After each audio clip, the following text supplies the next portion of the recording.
This is WJAR, Providence. Good morning. The government of South Africa is continuing its crackdown on any and all information it views as unfavorable to both the government. Now all live transmissions by foreign television crews have been stopped.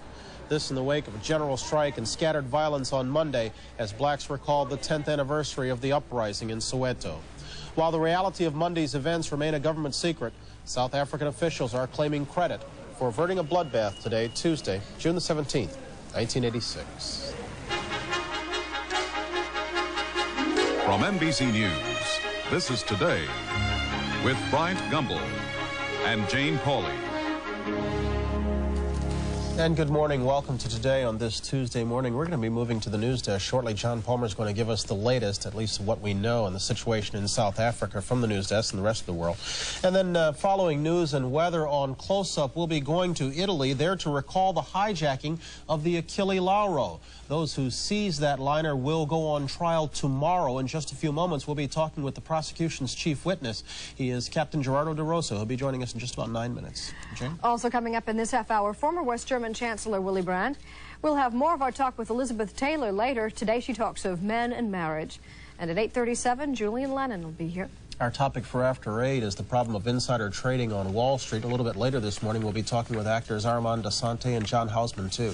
But first to the news desk, and John Palmer. Good morning, John. Good morning, Brian, Jane. In the news this morning, first, South Africa, where authorities say 11 people have been killed in politically related violence in the past 24 hours. Millions of black workers went back to their jobs this morning after a one-day strike. This, as Brian reported, as the government imposed even tighter restrictions on foreign press coverage. And as John Cochran reports now, an emissary has arrived in Johannesburg to check on the health and condition of clergymen detained by the government. Terry Waite, known to Americans for his attempt to free hostages in Lebanon, today arrived in South Africa. Waite is here representing the Church of England and will try to learn more about 300 clergymen who, Waite says, have been detained by police under the state of emergency. Waite will also assess the political situation. South Africa really is on the brink of a bloodbath. Now, whether that's true or not, I don't know. But I think it's always the duty and responsibility of the Church to do everything within its power to seek for a peaceful end to the problems that face the people of this country.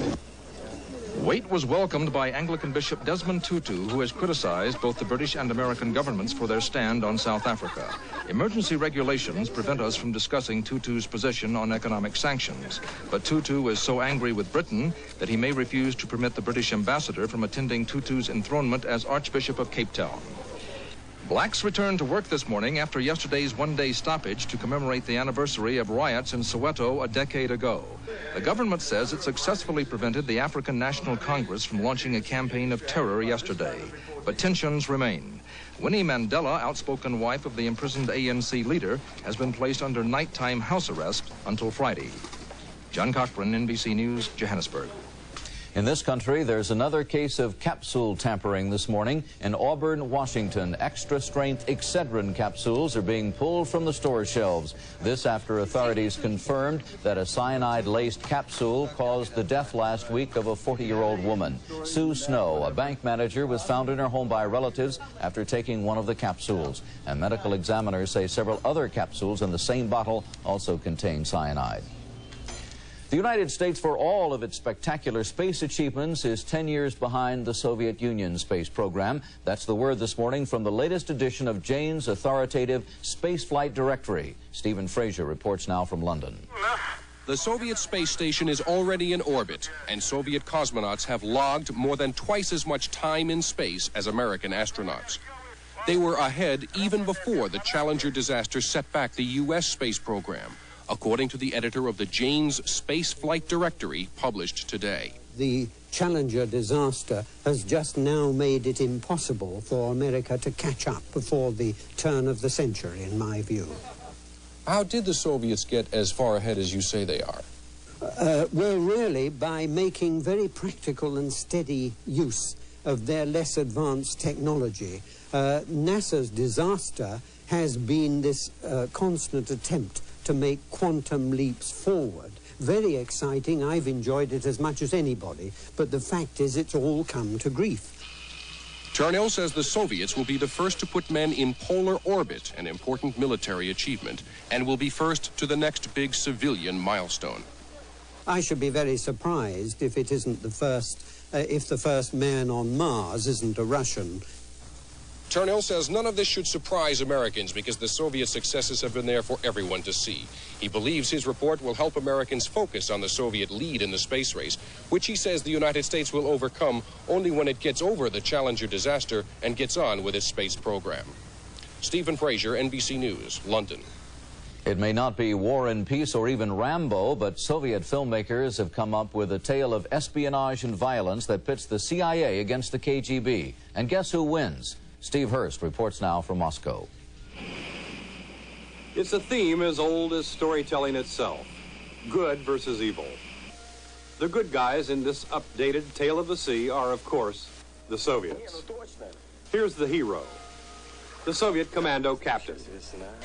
And the bad guys, none other than the CIA and their backers, the fat cats of the U.S. military-industrial complex. And the epitome of evil, Hessel, a murderer for hire. Our story begins on board a U.S. ship. War games at sea, or at least that's the cover. The real plan, the CIA is going to blow up this luxury cruise liner and blame it on the Soviets. The plan goes awry. The innocent victims, this American couple vacationing on their boat. A missile intended for the cruise liner goes off target. The innocent Americans are blown into the sea. I'm coming. Hold on, I'm coming. Hessel goes berserk and plunges ahead with a plan, even when it becomes too dastardly for the CIA. And God help you. Enter the good guys to help the stranded Americans. Then the bad guys, Hessel's commandos. And the gore begins, a bloody fight to the finish. A sort of Rambo in reverse. Needless to say, the good guys win. And the world is safe another day from the evil conspiracies of the CIA.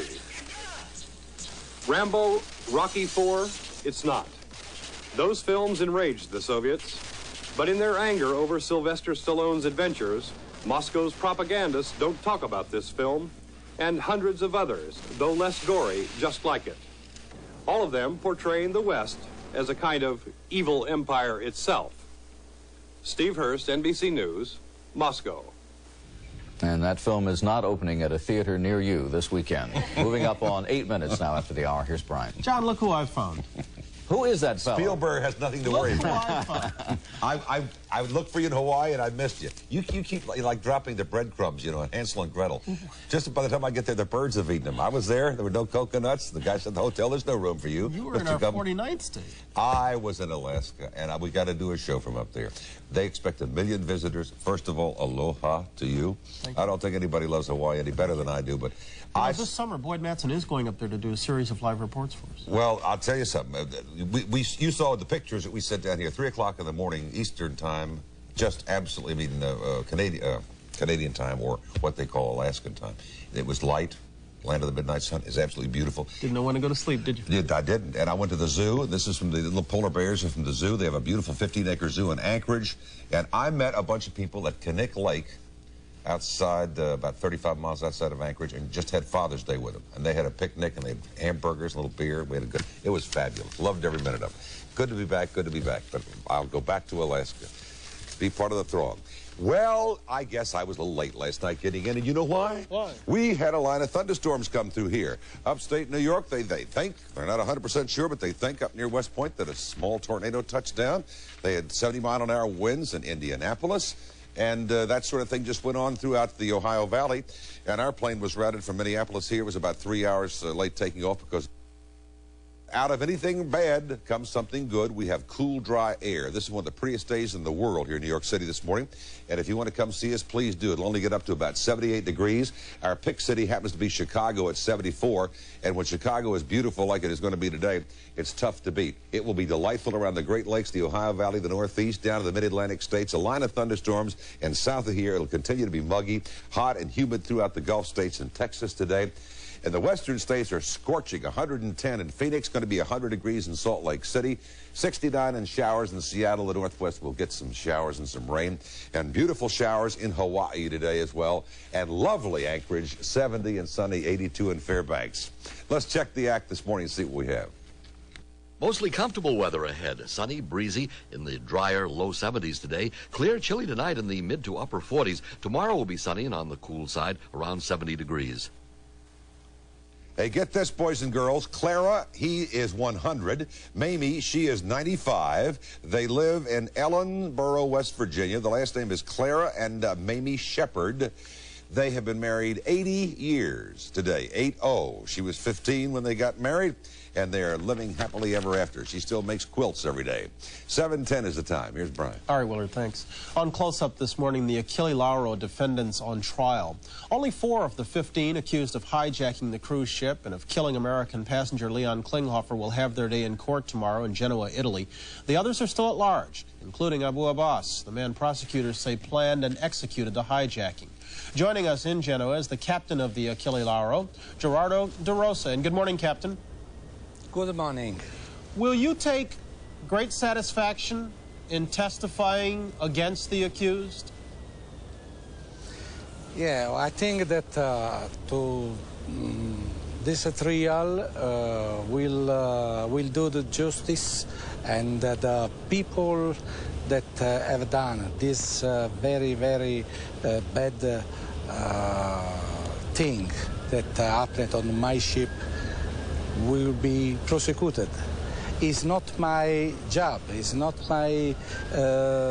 I don't know what is the condemn that they have to have, but this is a job of the court. But it's necessary that the world have the example.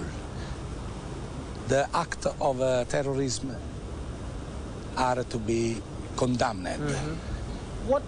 What, Captain, are your thoughts today of Abu Abbas and the relative freedom he still enjoys? Yeah, Abu Abbas, this name, I listen this name for the first time. I listen this name after 2-3 days that I joined Porto Side, when the terrorists are disembarked and they go away. Only the name that I listen on the ship from the terrorist, from this guy, was Abu Khaled. I don't listen anyone name, just Abu Khaled. Abu Abbas was new for me because I am not interested in any political question or any kind of terrorism. Then, for the first time, I repeat, I listened the name of Abu Abbas after 2-3 days that I was in Porto Side. Captain, are you haunted by the memory of what happened? Yeah, in some way, yes, and in some way, not. It's some way, yes, it's that I remember something that's like a nightmare, and I hope to forget this. And you know that the cruiser ship is a ship that is made going on the sea for just forgive the people, forgive our passenger the joy to life, to live, and for enjoying, for give holidays, and I am trying to forget. Yes? Well, I was wondering how often you've thought about what you might have done differently. You ask me if something differently, it's... have you thought... Yes, yeah, I have, nothing differently. It's just preparing and calming myself. Listen, I am trusting in the justice. I am trusting in the court. Then this put me in some way, I feel very calm now, and I don't do nothing different. Just attending to my work, and this for me is something that will never more happen. We take me and our company take many precaution for avoid in the future, naturally. Well, and that before, I don't know before, but now I know that we do many steps to avoid this kind of problem. Of those we are aware. Captain Gerardo De Rosa, thank you very much for joining us, sir. Thank you very much, sir. A reminder, tonight at 10 p.m. there'll be a special edition of the NBC News program 1986, in which we'll take an in-depth look at the takeover of the Achille Lauro and the trial, which again begins tomorrow. In just a moment, Jane talks with former West German Chancellor Willy Brandt. But first a break. This is Today on NBC.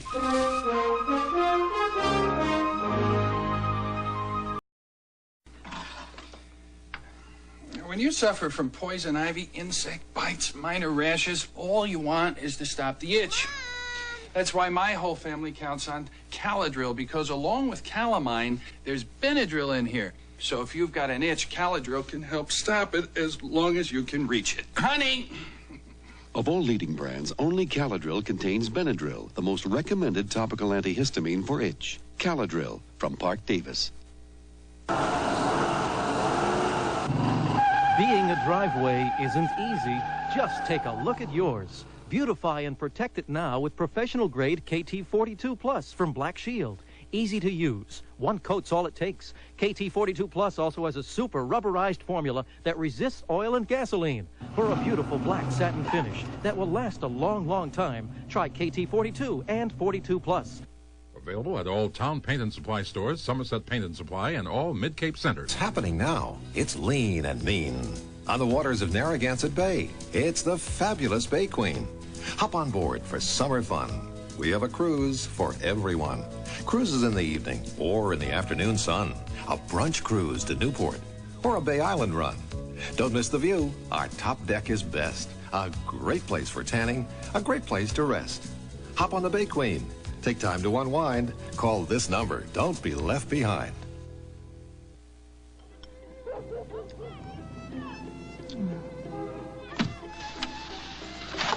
If you don't feel guilty, it wasn't that good. Hi, honey. I ate all the Frusenglasje. You ate all the what? I ate all the Frusenglasje. Frusenglasje, the ice cream under the dome. So creamy, so delicious, so rewarding. And I'd do it again. Enjoy the guilt. Frusenglasje.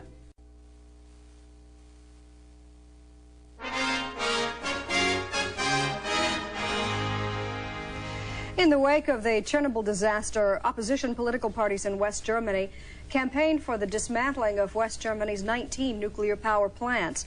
Now, in a key state election last weekend, the nuclear issue was defeated. Former West German Chancellor Willy Brandt is here to talk about the European sentiment against nuclear power and on some broader global issues outlined in his new book, Arms and Hunger. And good morning. It's a pleasure to have you with us again. What about this, the elections in the state of Lower Saxony, which was exposed to some of the highest fallout in the aftermath of the Chernobyl accident? Why do you suppose the nuclear issue did not carry the day? Well, it played a very great role in the thinking of people. But the Green Party, which really proposed to get out of it immediately, out of nuclear energy, I mean, they didn't get any additional support in addition to what they had before. My party did not say, let's get out just tomorrow or the day after tomorrow. We said that we must plan for a change of our energy policy. This may take 10 years, perhaps, but those of us who were fascinated by nuclear energy 30 years ago, not only as a result of Chernobyl, but even before that time, think that we must look for alternative energy resources. But in terms of... And perhaps in addition to it, that election in Lower Saxony didn't bring more than 1 seat more than the government had before. So they did lose votes, my party gained votes, but well, But it has been interpreted as a victory for Chancellor Kohl, only because he was not expected to do that well. Well, but if you lose 6%, the other party gains 6%, and you just have one more seat than you need to carry the country, this isn't very much of a success. So what is your prediction? This, the state of Lower Saxony may not be terribly familiar to those of us, and yet it's interpreted as a mirror, perhaps, of what will happen in January. What do you think will happen in January when elections are nationwide? What has happened since the last national elections early in '83 is that at all regional elections, the opposition has gained. And nobody knows what will happen in January, but either it will be a defeat for Chancellor Kohl, or the two main parties will be very, very close to each other. We'll see when the time comes. Of more immediate interest, perhaps, to you, the Reagan administration seems determined to abrogate SALT II, and now is seriously considering, however, a new Soviet proposal on the table in Geneva. Does the Reagan administration strategy seem to be working? I'm not so sure. We've had various proposals from the Soviet side, a rather important one in January. Then there was one last week on conventional weapons at the Warsaw Pact meeting in Budapest. And I think the West should do more in order to test the proposals of the other side rather than concentrating on testing new weapons. I think we may lose time. And this then has to do not only with missiles, has to do with chemical weapons as well. So I would be very much in favor to concentrate more on serious negotiations and just instead of just looking for gaining time. Very well. Willy Brandt, thank you. Thank you. 22 after the hour, this is Today on NBC.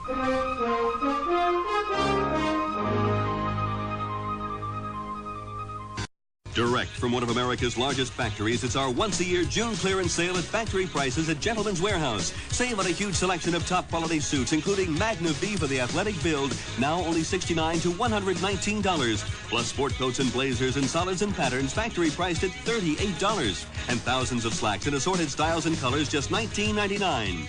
So for sensational values, hurry to our once-a-year June Spectacular at factory prices right now at the Gentleman's Warehouse.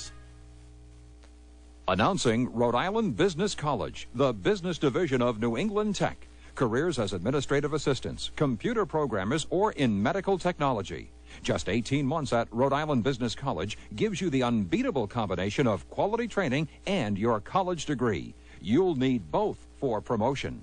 Do you mean business about your career? Then call 467-7744. That's Rhode Island Business College at 467-7744. After your game, stop at Caldor and get me those round things for the stove. Round thing. You know, those round things that go under the black things that fit over those round things. You'll find them. This week at Caldor, you'll find a store-wide sale on Rubbermaid household helpers, stackable bins, shelves, and drawers, hampers, baskets, and pails, kitchen accessories, and things for the bath. They're all by Rubbermaid, and they're all on sale. Round things. Round things? Round things. You'll never not find it at Caldor. You're so busy working, you need a treat. You're so busy moving, you gotta eat on your feet. Polar bar ice cream squares from Seal Test, the way America gets its hands on ice cream. Check out Polar Bar and new Checker Chock and Checkerberry, 2 new ways America gets its hands on ice cream. Polar bar ice cream squares from Seal Test, the way America gets its hands on ice cream. More of our exclusive interview with Elizabeth Taylor after a station break. What happened aboard the Achille Laurel? As the hijackers go on trial, Tom Brokaw goes to Italy and Israel for the real story. The Achille Laurel, a study in terror, tonight. A Wild West story from the lottery. Para King. 10s and 4s. Sorry, guys. 3 of a kind. Guess that makes me the winner.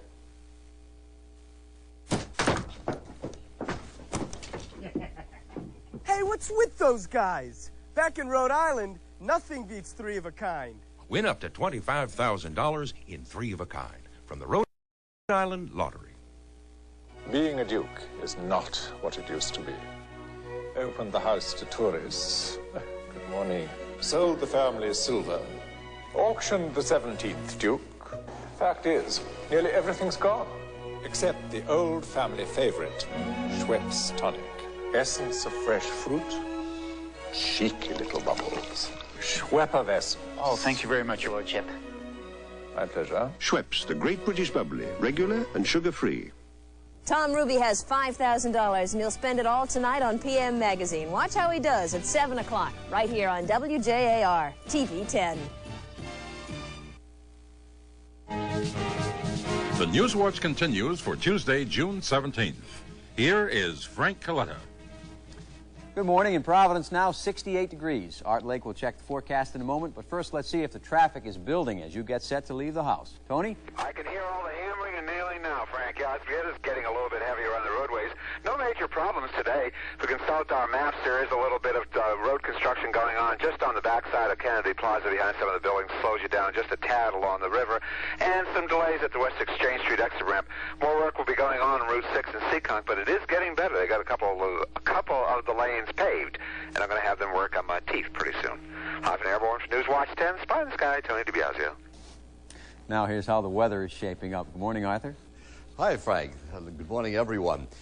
Shaping up beautifully and rapidly. This was the satellite view a couple of hours ago. We advanced it into the current satellite picture, and you can see that band of clouds, the old frontal system, the one that threatened us with some thunder showers and rain activity, has moved very quickly to the south of here. And more dramatic is the dew point temperature. You've heard us yak about this and yak about it. Today is the ideal illustration. It was 72 sticky degrees this morning when we came in at 4:30. It's down now to 59 degrees. It's going to continue to dry out. You're going to see what dew point temperatures really mean before this day is over. Forecast goes like this. It's going to be mostly sunny overhead. It will be on the windy side today, though. Temperatures, though, will be very comfortable because of the lack of humidity. They'll be in the low 70s for the high point today. For tonight, chilly night ahead, clear skies, temperatures in the mid to upper 40s. The outlook for tomorrow is a return of today's weather without the gusty winds, still but in the low 70s. And the Bay forecast has small craft advisories up for those winds, northwesterly 20 to 25 knots velocity. Outlook ahead is just great. Temperatures seasonable and then getting up to above seasonal as we get into the weekend, and sunny skies to go along with it. Yeah, caught up with me. Frank? Thank you, Art. A late-night meeting between Governor DePrete and the General Assembly leaders apparently produced a compromise on the aviation fuel tax proposal. Also in the compromise, pay hikes for the state's 5 general officers. Supreme Court Justice Florence Murray now says she does not want to be Chief Justice. She says the job should go to someone younger. She denies she withdrew because of a claim she leaked the High Court's decision to overturn the convictions of Klaus von Bülow.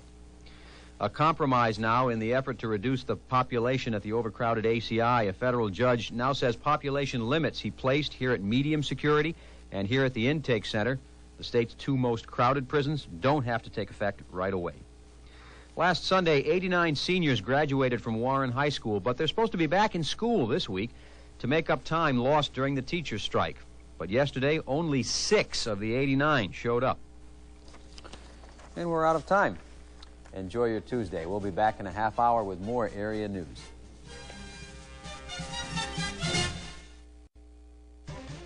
Rolf Mengele, the son of Joseph Mengele, talks about his father on Donahue. Tuesday at 9. Here's Straight Talk from Lloyd Long Oldsmobile. Like it or not, it pays to shop wisely.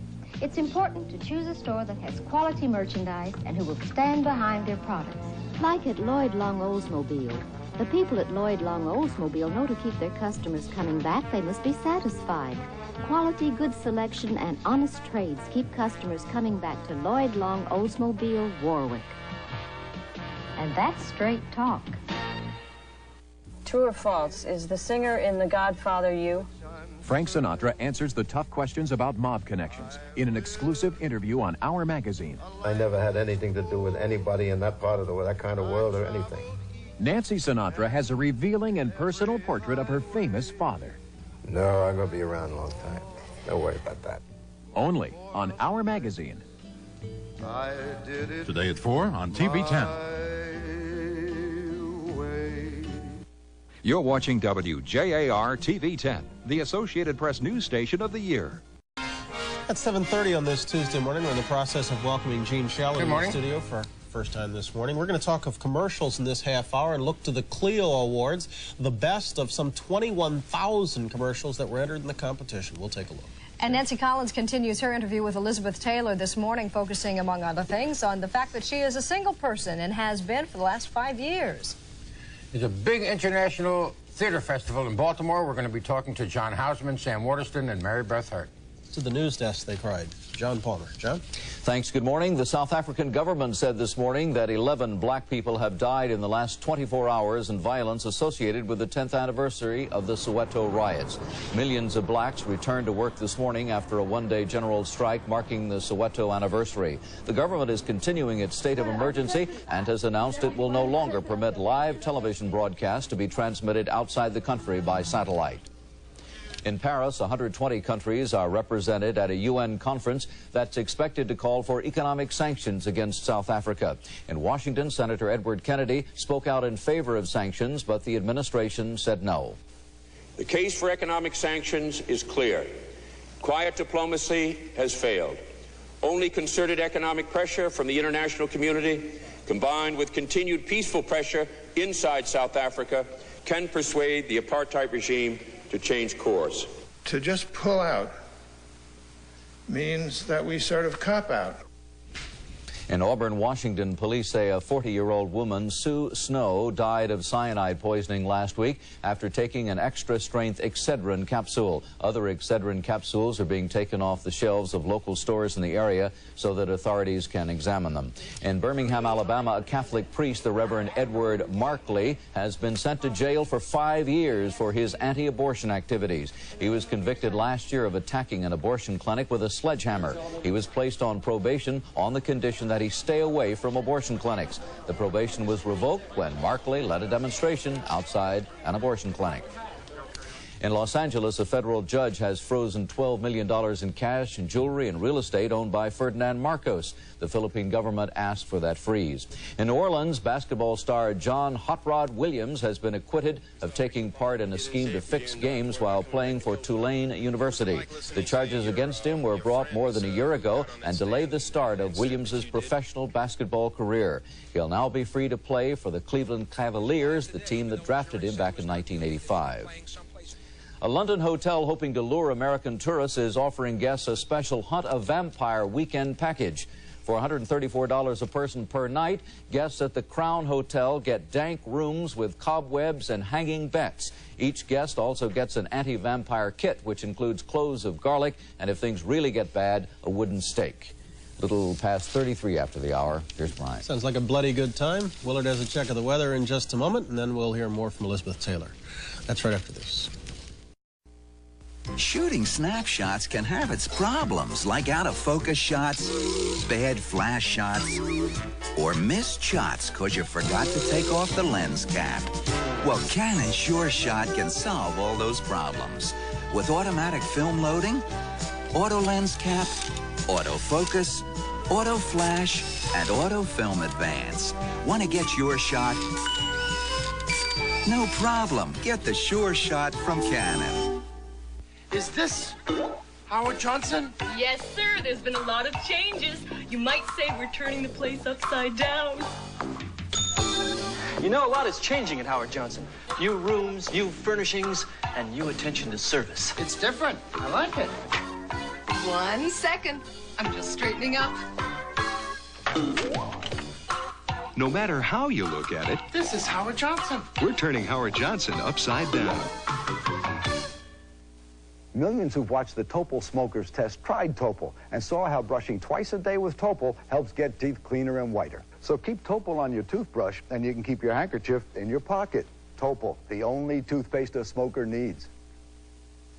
23 million Americans suffer muscular back pain. The best way to describe it is if you take a towel and you wring it out. Doan's pills relieve minor back pain for hours. Its special ingredient is found in no other leading analgesic. It worked marvelously, wonderfully. Get Doan's pills.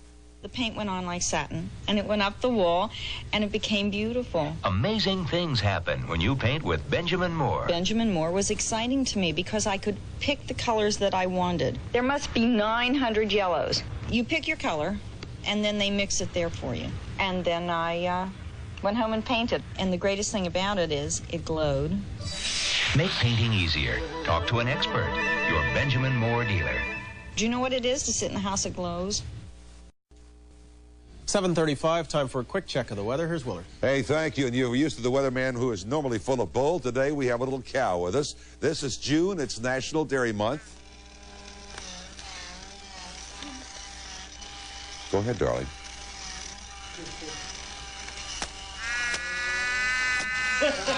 Thank you very much. All right. For a minute there, I thought we were going to have to send him over to CBS. He wasn't doing a whole lot. Anyway, let's check the act this morning, see what we have. I'll hold my cow. You keep your bull. All right, there you go. Take a look. Few trouble spots today. Everything is glorious here in the Northeast, Mid-Atlantic, Ohio Valley. Beautiful Michigan, couldn't be lovelier. Chicago is sensational. The Northern Plains, the Central Plains. Along this line of thunderstorms, look out South Carolina, Georgia, and maybe Piedmont, North Carolina. Possibly some severe thunderstorms today. Outside of that, the other really big super story is heat. The heat is rough in the western states, 110 in Phoenix, and we expect the temperatures to be very warm all the way up to the Great Basin. As a matter of fact, Salt Lake's going to be about 100 degrees. A little shower activity in the northwest today. Here's what's happening in your world this morning. Sunny, breezy, and in the dry low 70s today. It'll be clear and in the mid to upper 40s tonight. Tomorrow will be sunny and only around 70. Couple of quickies this morning. Julia Shaw of Spencer, Nebraska's 100, and James Lomesny of Minneapolis, Minnesota is 107. Happy birthday. 7:36, and here's Jane. And Nancy Collins joins us with part 4 of her exclusive interview with Elizabeth Taylor, of whom it can be said there seems no limit on the public's interest in this glamorous lady. That's true, Jane. You know, Elizabeth has been married to 5 different men since she was 18 years old. And now, for the first time in her life, she is alone, has been for 5 years. I asked how she liked being single. It's not that I like being single as a statement. I like myself enough to not be afraid to be alone. I don't worry about being alone. I enjoy it sometimes. I still like to share.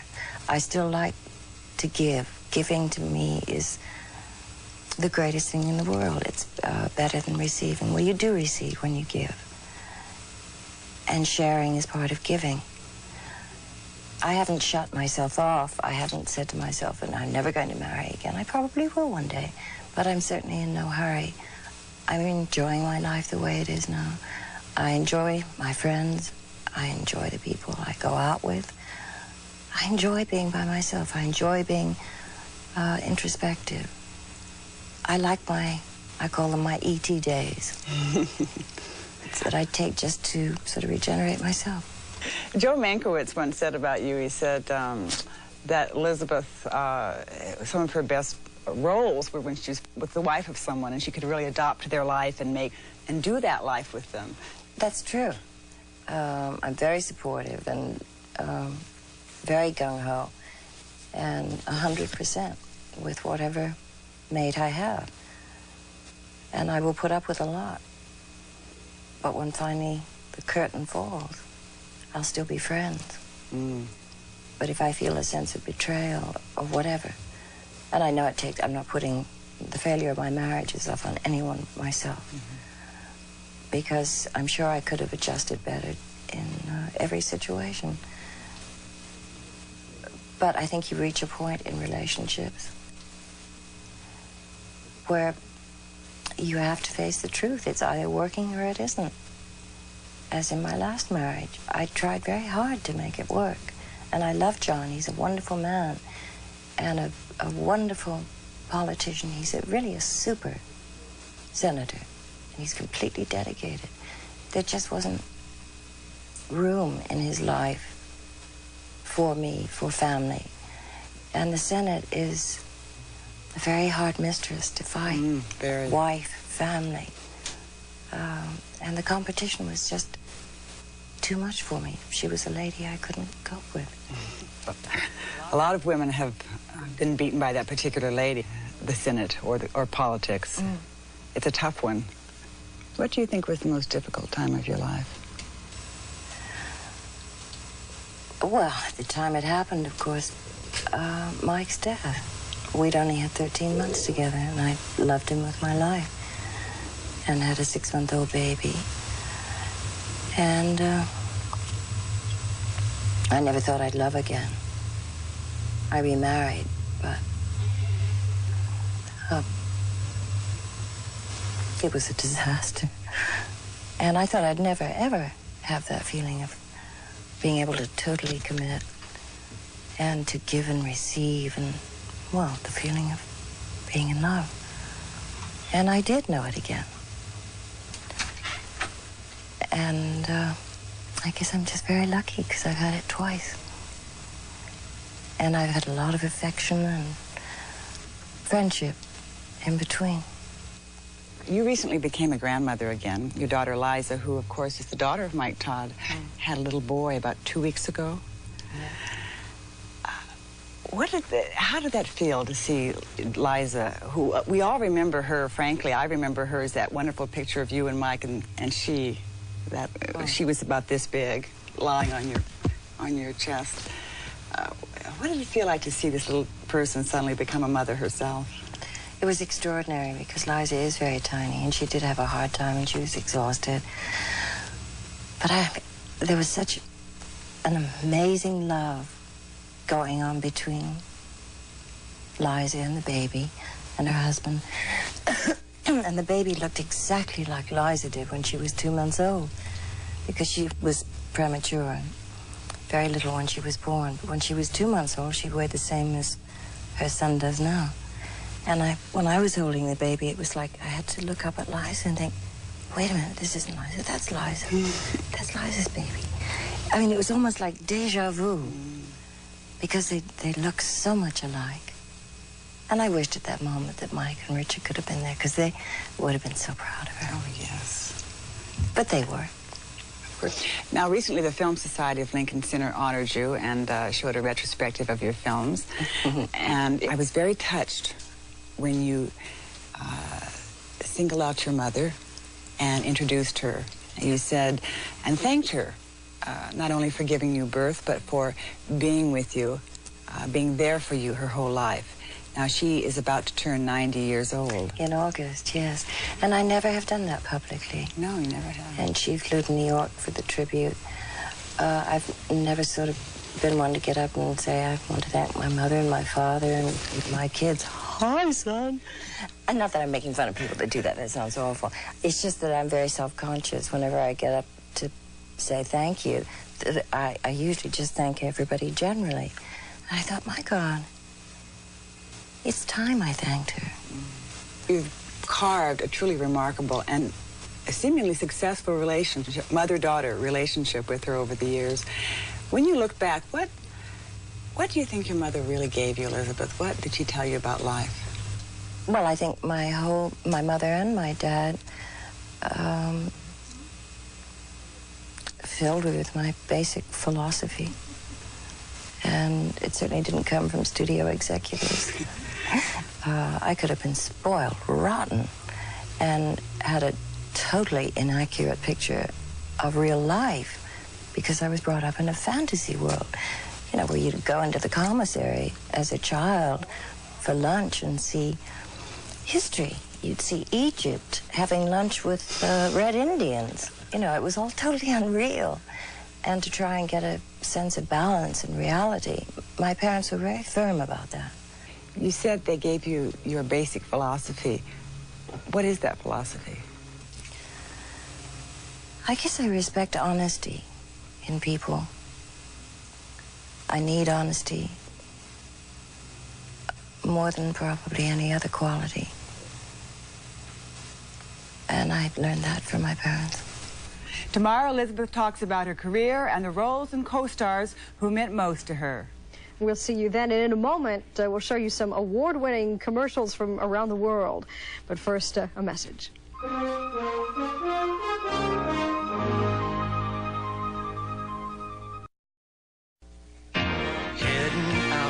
across America, spreading the word near and far, working together every race, daring the weather every place. We deliver the mail for America till the last letter is gone. Delivering for America, no matter what, we carry on. The National Association of Letter Carriers, delivering for America. I work in a restaurant, and I'm always around tempting foods. We have great desserts, so it's hard for me not to eat. But Dexatrim gives me the extra help I need, so I don't take a spoonful here and a bite there. Dexatrim just grabs hold of my appetite, so my diet works. Now my customers say, how can you work here and stay so thin? Dexatrim people. They're living proof that Dexatrim works. Why is America running to spend their mornings with Pat Sajak and Chuck Woolery? Because they're America's wackiest game show hosts. Wheel of Fortune and Scrabble. Weekdays. No late news for you tonight. You get excited. You yell at the anchorman. Have a Stella Doro breakfast treat instead. It's not breakfast time. It's time for late news. Oh, breakfast treats are good anytime. They're nice and light and not too sweet. And they're shaped like an S. Uh-huh. That stands for sexy. Possible. Stella Doro breakfast treats. They're good anytime. The Daily Numbers and Lotto Bucks, live only on Channel 10.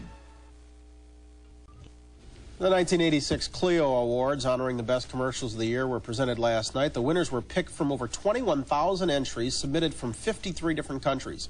Bill Evans is president of Clio. He's here to give us a first look at the winners. First of all, what criteria do you use to judge commercials? Total creativity. How well was the spot produced, considering all technical disciplines of production, the direction, the editing, the cinematography, performance, copywriting, whole total entity into one package. Does creativity necessarily translate into effectiveness?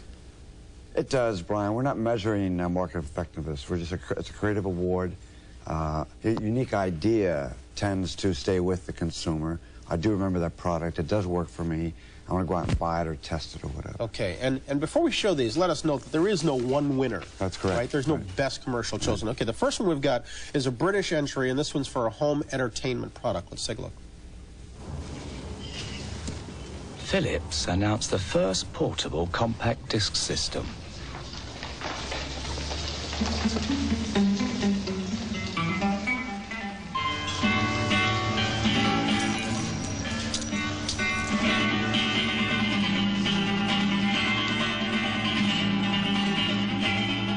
The CD 555, another sensation from Philips. That's cute, but what made it a winner? Unique way to sell a product, which is a portable unit. You can use in your home, taken out of your home. Yeah. Product demonstration. The next one we've got is a tobacco one, and before we roll it, generally, do the British treat the same products as we have differently than we do? They do indeed. However, which is predominant in England, they show spots in the cinema, which is coming to be here. Oh. You go in a movie theater, pay for your ticket, go in and they have you captured. They force a commercial. Oh, right. Okay, this is the kind of thing they force on you. This one's not too tough to take. Let's watch this one. This is a tobacco commercial.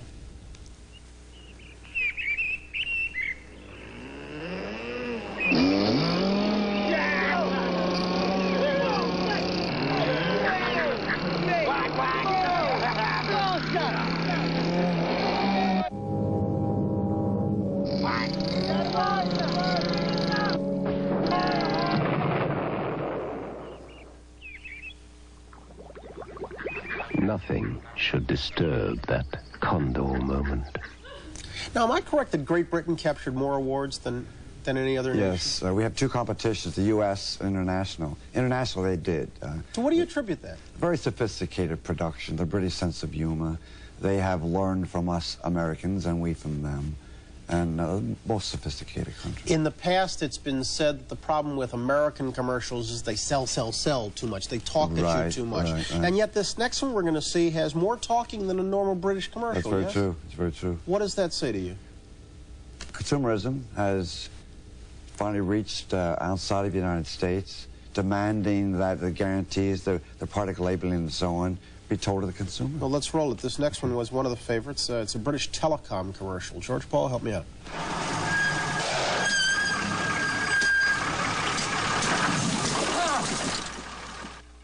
There will be times when you need to make dozens of calls from a public phone.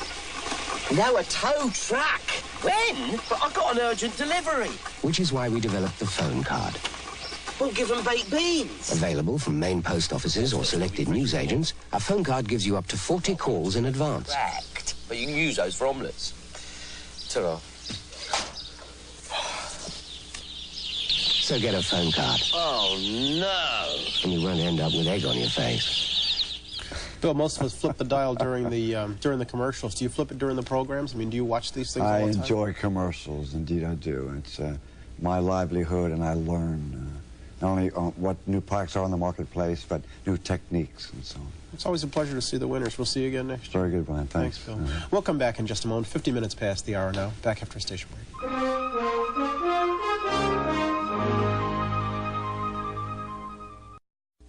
It fits. No-nonsense patios. The first patios with 16-point contouring. Shapes itself perfectly from your ankle all the way to your waist. It fits you like no other patios around. And that's no-nonsense. No-nonsense light support. It not only invigorates, but with taper support styling, it's never tight or binding. Always comfortable. No-nonsense light support, because you never get tired of feeling good. And that's no-nonsense.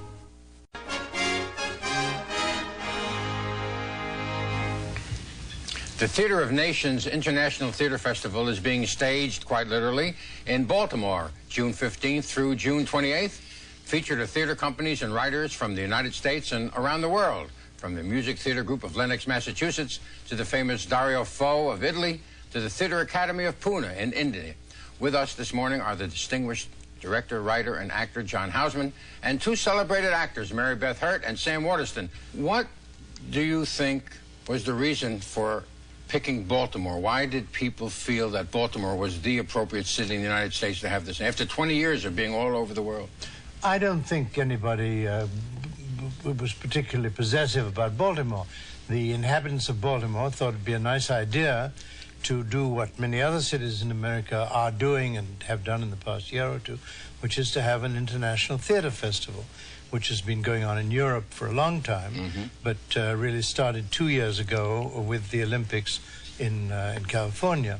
And it is a wonderful thing to see companies from other countries and other towns in your own theaters, and that's what they're doing. What happens when you have an American English-speaking audience go to theater and see performances by European Eastern Bloc countries, from Italy, from France, speaking in their native languages? How is that barrier handled with the audience? I think very largely they're going to be speaking in English. Yeah, I think there's only one that's not in English. Dario Fo certainly speaks in Italian, but he does a one-man buffo show.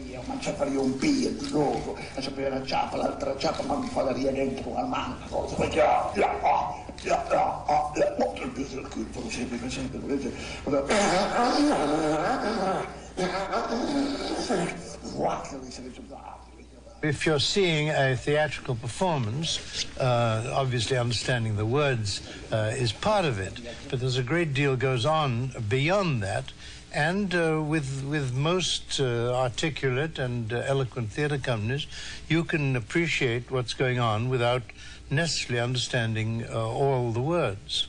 It's better if you do, but you don't need subtitles, and you know what's going on. The first time I saw the Theater of Nations was in Paris when I was a student, and the theater companies were coming to Paris, and insofar as they could, they presented their stuff in French, so there were two language barriers for me, and it really doesn't matter. Now, this festival is not a festival in which things are judged. Is that correct? No. I mean, there's no winner at this festival. It isn't a competition of any kind. No, it's simply a collection of foreign plays and companies being seen by American audience.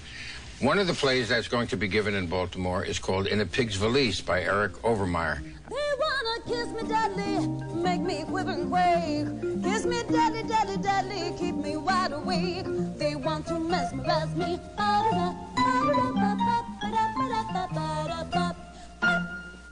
Have you had fun with titles in your careers? Have you ever done a movie or a play in which you had an absurdist title or a title that struck the public's fancy in some unusual way? Yes, I have the outstanding example. It's a title that I loathed and detested and protested bitterly. It was called The Bad and the Beautiful. It was a movie I made a long time ago. And I wrote long letters of protest saying that we would all be disgraced, and on Academy night, if we were so lucky as to get an award, just think the shame of hearing this ridiculous title spoken on the stage. Well, as it happened, it was a successful picture, and 9 times in one night we heard, with joy and gratitude, we heard this loathsome title, which became beautiful as the evening wore on. The festival also sponsors a workshop for aspiring dramatists. Have you ever been to such masses of creative people all at one place discussing their art? Does it get to be highly fiery? Do people argue with each other, or do they listen very quietly and nod sagely at the other's advice? I don't know. That depends. I've been to some that were very peaceful and others that were very aggressive. Which do you prefer? Oh, I think the aggressive ones are consistently more fun. More fun, absolutely. I've never done it, but I think it would be a fabulous, fascinating thing to do. This International Theater Festival not only has drama, but it has dance. Right, Martha Clark is going to have Clark. It has Martha Clark, who I saw was described in one review as the Fellini of stage dance.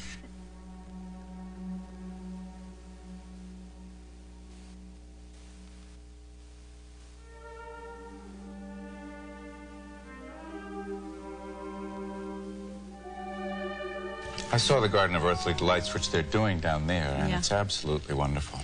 And the International Theater Festival is in Baltimore, and this summer, with so many Americans for one reason or another deciding to vacation in the United States, June seems like a very good time to go to Baltimore and see theater from all over the world. A very good project indeed. Thank you very much, all of you, for being with us. John Hausman, Mary Beth Hurt, and Sam Waterston. Thank you. Thank you. We'll be back after this.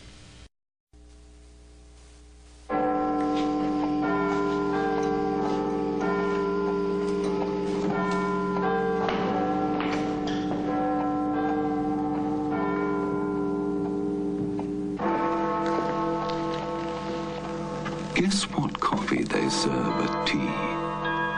100% Colombian coffee, hand-picked by Juan Valdez, the richest coffee in the world.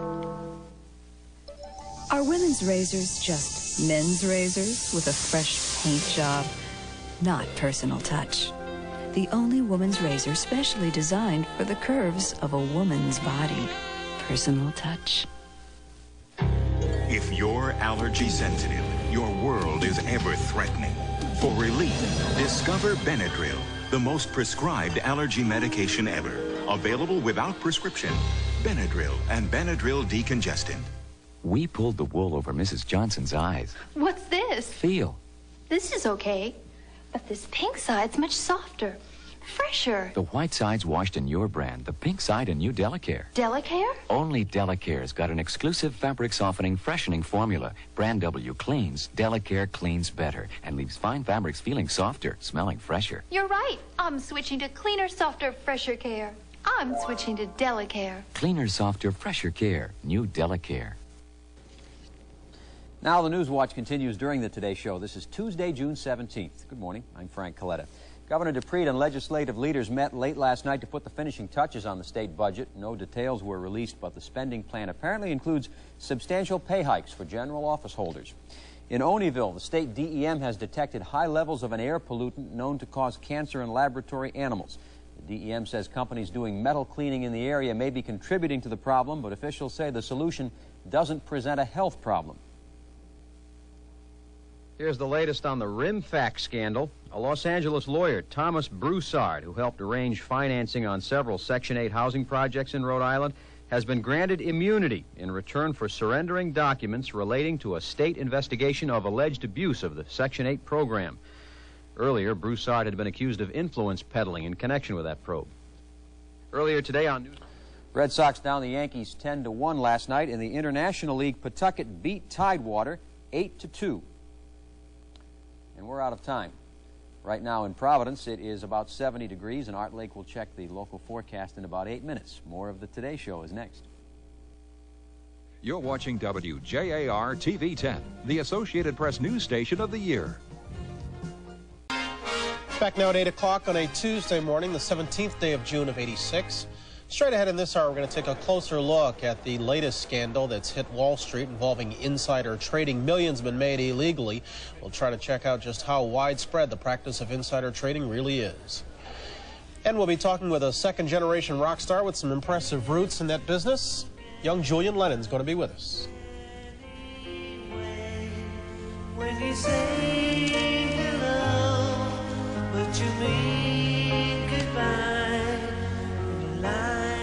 Julian's got a full day ahead after us. He's going to be performing across the street over at Radio City Music Hall. Welcome back inside Studio 3B here with Jane Pauley. I'm Brian Gumble. As the administration continues to turn its back on economic sanctions against South Africa, blacks continue to die there in government clampdowns. John Palmer's going to give us an update in just a moment. Jane? Actor Armand Desante will join us to talk about his latest movie. It's called Belissaire the Cajun. And our man in Hollywood, Jim Brown, goes to visit an exhibition and a new film in the making featuring a certain ape named King Kong. Let's move to the news desk now. John Palmer. John? Thanks. Good morning again. The government of South Africa today said 11 people died violently on Monday during a nationwide strike by blacks. Nevertheless, the government is claiming victory for heading off wide-scale violence. Blacks returned to their jobs this morning. More than 1 million of them stayed home Monday to commemorate the 10th anniversary of the Soweto riots. Meanwhile, the white minority government continues its clampdown on news coverage. Today, all live satellite transmissions by foreign news crews have been banned. In Washington, the House Rules Committee begins debate today on tough new sanctions against South Africa. But as correspondent Andrea Mitchell reports, the White House has no plans to apply new sanctions. Top aides say the president has rejected suggestions from Republican leaders and some advisors that he put more economic pressure on South Africa. Mr. Reagan doesn't want to talk about it. Mr. President, are you planning any actions against the South African government to put pressure on them? I'm not going to take any questions. But the issue is not going away. In front of the South African embassy, more arrests and criticism from both parties on the Senate floor. We cannot look the other way when the racist regime in South Africa resorts to violence against its own citizens in order to maintain its abhorrent system of apartheid. Economic sanctions may now be unavoidable. Still, the administration will not budge. To just pull out means that we sort of cop out. But Senate Foreign Relations Chairman Richard Lugar wants the White House to reach out to African black groups, including the outlawed African National Congress. And on sanctions, the White House is standing almost alone. According to one leading Republican, when you see a steamroller coming, why stand in front of it? Andrea Mitchell, NBC News, at the White House. Officials in Auburn, Washington this morning are examining hundreds of bottles of extra-strength Excedrin capsules. The capsules were removed from store shelves Monday after police confirmed that a cyanide-laced capsule caused the death of a 40-year-old woman last week. Auburn's mayor declared a public emergency and asked that all residents turn in packages of the capsules. So far, no cyanide contamination has been found in any of the other capsules pulled from the store shelves. In January, a Catholic priest in Alabama defied a court order banning him from demonstrating against abortion. On Monday, he was sentenced to prison. Kenley Jones has this report. The Reverend Edward Markley, a Roman Catholic priest, conducted a prayer service in the courtroom before he was sentenced. Markley was convicted last year for the sledgehammer attack on a Birmingham abortion clinic in 1984. He had been placed on probation on the condition that he stay away from abortion clinics. But he refused, leading a protest outside a clinic last January. As a result, Circuit Judge Richmond Pearson revoked his probation and sentenced him to 5 years in jail. If the infants in the womb can't get justice from the Supreme Court, how am I going to get justice in here? No one is above the law, and I think that's what this is all about. Markley's lawyers say they will appeal the decision to revoke his probation, both in the courts and before Governor George Wallace, who is opposed to abortion. Kenley Jones, NBC News. In Sweden, 9,000 health and social workers who have been on strike for almost a month now demanding more money say they will interrupt their strike and go back to work so that mediators trying to resolve the dispute can go on vacation. The strikers say it's just a temporary break. They plan to resume their strike in the fall when the mediators are back from vacation. It's now 5 minutes after the hour. Here's Brian. All right, Mr. Palmer, thank you very much. Time for a check of the weather. Marquette, Michigan this morning, 31 degrees. That's a little chilly, isn't it? Yeah, it is. That's nasty. Yeah, and you know, everybody, I talk about Alaska again. I can't get that out of my system. I had such a good time up there, and because you got the other favorite spot in the world, Hawaii, your week when you were gone. But I think people have the idea, you know, that you're going to go up there and it's going to be freezing. Because I was on a tundra, actually not a tundra, but I actually walked on a glacier, flew over a couple of glaciers, actually had some of that blue glacier ice with some of my favorite. You had a good time. I had a wonderful time. And the fact is they expect 1 million people in Alaska this summer alone just because of people spending their vacation time. It's only about 7 hours Is from Uncle Jack up there? Jimmy Stewart, see your Uncle Jack up there? Uncle Jack was there, yes. Uncle Jack used to be in the Yukon. It's amazing. Amazing how he gets around for his fella his age. Keeps you so warm at night. What do you got? I want you, this lady's birthday was yesterday, but I want you to take a look. This beautiful lady is Wilhelmina Foch, and she lives in Milwaukee, Wisconsin. She is 106 years old yesterday. I wasn't here yesterday. Yes, 616. And Joe didn't get a chance to make. But isn't that fantastic? That is nice. And we have over here, I guess I've always been in love with a goose. That's one of the reasons I'm crazy about you. Anyway, this goose represents the Del Mar Fair. The mascot of the Del Mar Fair in San Diego, California, 106 years old. Not the goose, the fair. That's another one. I want to go to, you know, I've never been to San Diego. Can you believe that? You're kidding. Nope. You never been to San Diego? Never been to San Diego. And I want to go to the zoo more than anything else. It's a good zoo. Will you take me to the zoo, Daddy? It's a good zoo. I mean, it's a lot of fun. Well, I want to go there. It's terrific. Happy Father's Day, too. We missed it on Friday. Well, it's supposed to be the best zoo in the country. Let's go. Okay, oppressive heat in the South. Give me a goose. Hand me my goose. So you get, thank you. Had to stand up. Anyway, that's heat in the South again today. Really warm temperatures south of North Carolina all the way down through the Gulf states into East Texas. As we say, oppressive, not opossum, oppressive heat and high humidity. Look, Columbus, Georgia, 96. Meanwhile, up here in the mid-Atlantic states, the Northeast, it is actually perfect day. 74 degrees in Chicago, 78 degrees in New York, 76 in Boston. Absolutely glorious weather throughout the Great Lakes today as well. This heat and mostly scattered thunder showers throughout the southeast today goes all the way back to the panhandle of Texas. And hot, dry weather in the southeast, 110 in Phoenix, 100 in Salt Lake City. You get back up into the northern northwest, the land of the great gooey duck, maybe 69 in Seattle, scattered showers, and a few puffy clouds all the way down to about Eureka. Here's what's happening in your world this morning. Mostly comfortable weather ahead. Sunny, breezy in the drier low 70s today. Clear, chilly tonight in the mid to upper 40s. Tomorrow will be sunny and on the cool side, around 70 degrees.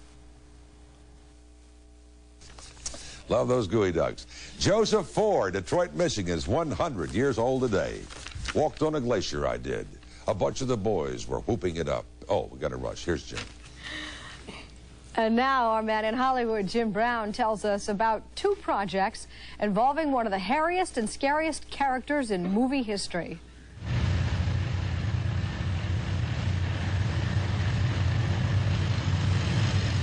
There's an old expression that nobody lives forever, but the author obviously never met King Kong.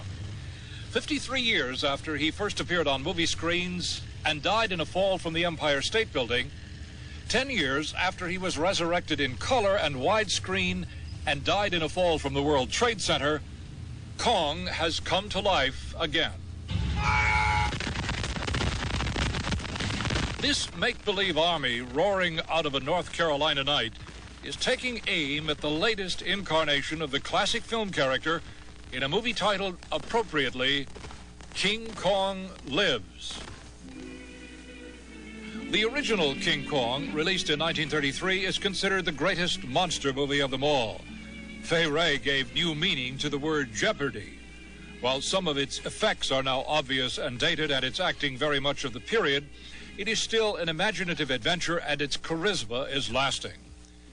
The remake in 1976 by producer Dino De Laurentiis is not quite so memorable, although it did pull in over $70 million at the U.S. box office, and overseas crowds loved it. It introduced Jessica Lange to movie audiences, and she's still trying to live it down. During the filming of the 1976 version, De Laurentiis said, when the monkey die, people gonna cry. But knowing that you can't keep a good box office monkey down, it is De Laurentiis who is producing King Kong Lives and gets Kong going again with a 10-ton Jarvik heart and a blood transfusion from Lady Kong. This is part of Lady Kong resting in one corner of a soundstage at De Laurentiis' Wilmington, North Carolina studio. The union of the two Kongs also results in the birth of a baby Kong. So that offers this new film triple jeopardy. Linda Hamilton and Brian Kerwin are the human stars of this latest Kong adventure. The only fact being that we've got a female monkey in this time, and there's always that sort of the beast with the crush on the human. And so I'm the one that gets to be lifted all the time, and I'm the one that gets to be carried around and held and scared. She doesn't get to ride in the hand. I get to ride in the hand. It's an e-ticket. Now, while King Kong is alive and well here in Wilmington, North Carolina, another King Kong is alive and hopefully well a continent away in Universal City, California. And this Kong is about to become the newest and the biggest attraction here on the Universal Tour.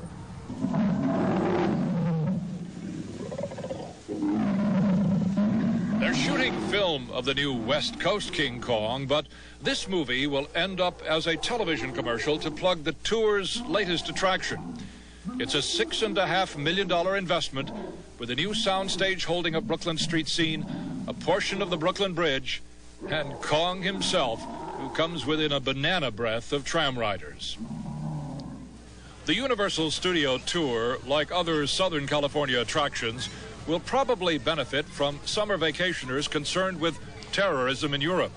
That, in addition to a strong economy, lower gas prices, and cut-rate airfares, may help set new Southland attendance records. And because of a lawsuit 10 years ago, won by Universal's parent company MCA, over Dino De Laurentiis, Universal can have their banana cake and eat it too. The success of the new De Laurentiis Kong movie is of much interest to MCA President Sid Sheinberg. We have a participation in that film, so to the degree that this supports that film, we're both personally and financially pleased by that. MCA went through a lot of litigation in connection with this particular character, and we consider that we're foster parents at this stage of the Kong character. So King Kong is again a movie and a new participatory experience at Universal. And Disneyland follows suit early next year, offering George Lucas' Star Tours Ride Through the Galaxy, based on the movie Star Wars. The movies are now inspiring theme park theaters that move. For today, Jim Brown, NBC News, Hollywood. Well, that was the only trouble facing Wall Street. We'll look into the insider trading scandal in a moment, but first, this is Today on NBC.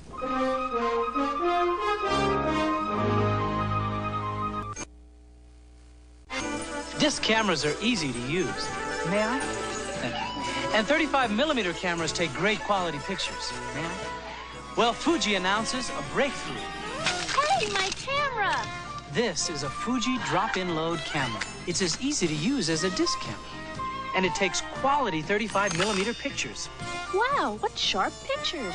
Fuji drop-in load cameras for breakthrough pictures. Now, dear ladies, this is my secret for the most exciting Italian dressing. I got my own secret.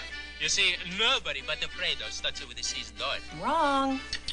And nobody but the Fredo adds the finest herbs and spices. Wrong. This is exciting flavor, and we call it Viva. I call it the Bravo Fredo. Read my lips, Freddie. 7 C's, Viva, Italian. Oh, everybody's going to love it. We already do. 7 C's dressings, the great wave of flavor. Meet some of the over 600 physicians providing healthcare services for Ocean State Physicians Health Plan. We're the healthcare plan that believes in preventive health programs like routine checkups and well baby care with no deductibles, no paperwork, and no hassles. Participating providers also include most of the major hospitals and conveniently located pharmacies throughout the area. Join the healthcare plan your doctor joined. Ask your employer about Ocean State Physicians Health Plan because nobody treats your health with so much care. Catch America's favorite movie Mermaid on Entertainment Tonight. Splash star Daryl Hannah's in deep water in the new comedy Legal Eagles. Find out what it's like to be defended by superstars Robert Redford and Deborah Winger. Then, how does it feel to be an 80s rock star on tour with a 60s rock legend? Tom Petty tells all about sharing the stage with Bob Dylan. Plus, our exclusive movie preview of Ruthless People, the new Bette Midler, Danny DeVito comedy. It's the hottest movies, music, and more on Entertainment Tonight. Tonight at 7:30 on WJAR TV 10. Today, which pain relief product are you choosing for your family? Get the facts, and you'll make an intelligent choice. Anacin. The Anacin formula contains aspirin, the pain-relieving medicine doctors recommend most. And as for confidence, doctors have recommended Anacin for effective pain relief for years. And here's something else you should know about. New Anacin-coated caplets. So for doctor-recommended pain relief, get Anacin. Tablets and now new Anacin-coated caplets. Dole fruit and juice bars aren't just for fun, they're for real. Well, it's real, real fruit, and it's real, real juice, and it's real, real cool. Dole fruit juice bars. What a refreshing way to eat fruit. Juice bars. Moms like it, dads like it, kids like it, and who like it. What a refreshing way to eat fruit. Juice bars.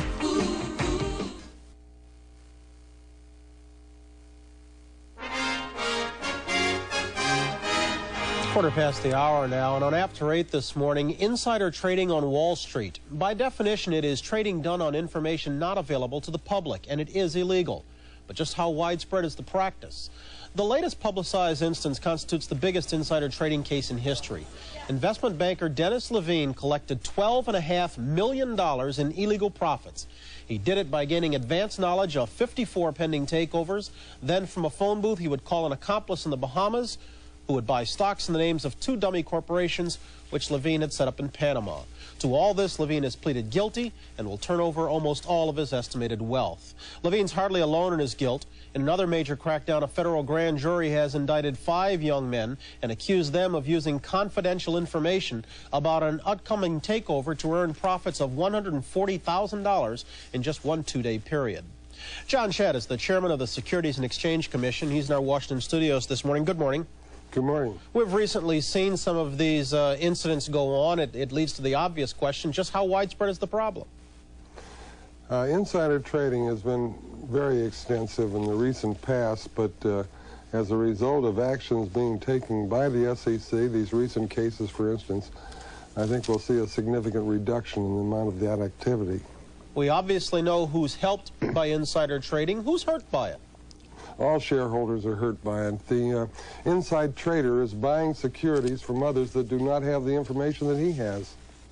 And so that's unfair play, obviously. It's unfair. Let's bring in, here in New York, Mr. Frederick Joseph. He's the CEO of Drexel Burnham Lambert Incorporated, the investment banking firm that has profited most from the recent wave of mergers and takeovers. And good morning. Thank you for being with us. Good morning. What's been the effect of affairs like the Levine affair on Wall Street? On Wall Street, I don't think there's been any tremendous effect.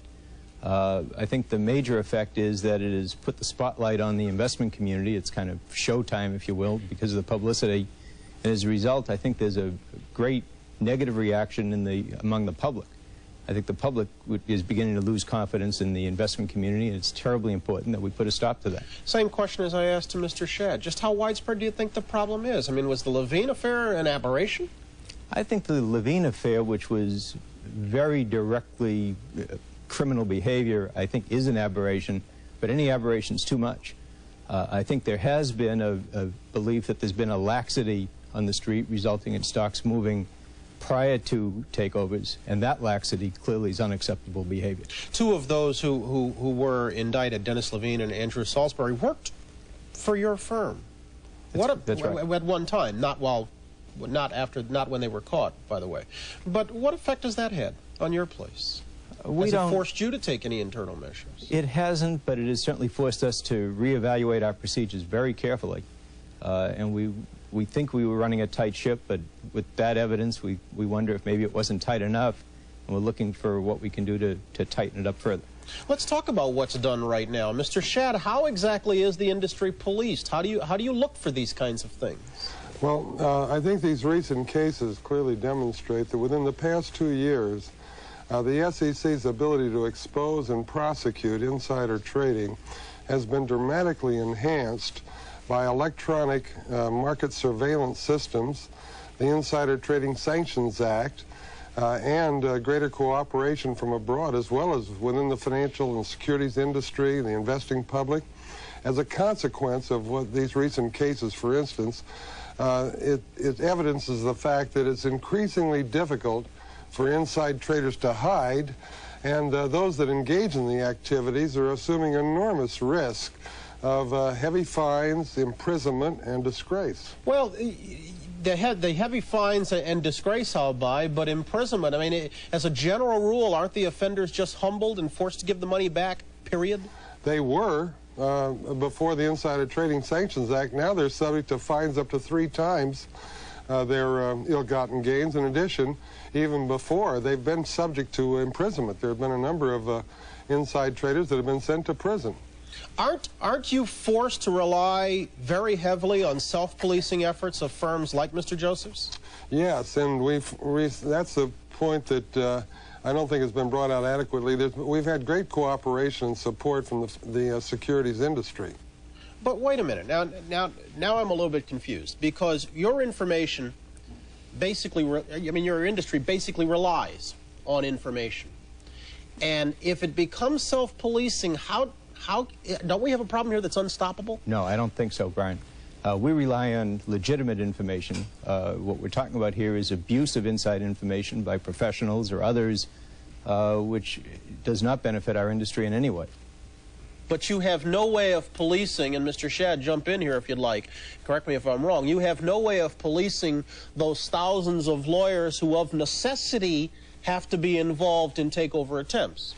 Well, there are a great number of people that are involved in major transactions, but we do have, through the so-called self-policing mechanism, which is the securities exchanges, the National Association of Security Dealers, electronic surveillance of the market, so that any anomalous market activity results in an immediate inquiry and investigation, a preliminary investigation to determine whether it's based on recent news events or other matters, or appears to be anomalous and requires investigation. Given the millions in potential gains, can any punishment serve as an effective deterrent? Absolutely. I believe what we're doing now is an incredible deterrent, and I think those people that would assume the risk of this type of activity, it's no longer the same game it was even a few years ago. It's been within the past 2 years that the Insider Trading Sanctions Act, for instance, was passed. Quickly, as a professional and a man obviously who's terribly interested in your industry, what would you like to see happen to Levine, Salisbury, and the rest? I'd like to see them prosecuted as severely as possible. I think we do have the tools, and as Mr. Shad said, some of the new regulations help, but they ought to be vigorously enforced, and they are being vigorously enforced in these cases. Sure. Frederick Joseph, thank you. Thank you. I know you got to go to work. We'll let you go. And John Shad in Washington, thank you, sir. Thank you. We're back in just a moment after a break. This is Today on NBC. You come away with me, Alida. You come away from this place with me right now. I can't. When the Stop and Shop circular comes in your paper, do you throw it away? If you do, you're throwing money away, because every week it's loaded with hundreds of specials like Aunt Millie's all-natural spaghetti sauce, $1.49. Gatorade Thirst Quencher, lemon lime or fruit punch, 79 cents. Quaker Chewy granola bars, assorted varieties, $1.59. Stop and Shop. When it comes to saving money, they wrote the circular on it. To Stop and Shop. On my left is a Subaru. On my right, a better Subaru. A Silver City Subaru. Sure, both have great things like aerodynamic styling and front-wheel drive. But Silver City's has something extra. A better purchase price. And right now, Silver City will give you a $2,000 minimum trade-in allowance on any car you're driving now. So now you've got a choice. You can buy a Subaru, or you can buy a Silver City Subaru. Silver City, a better way. Subaru.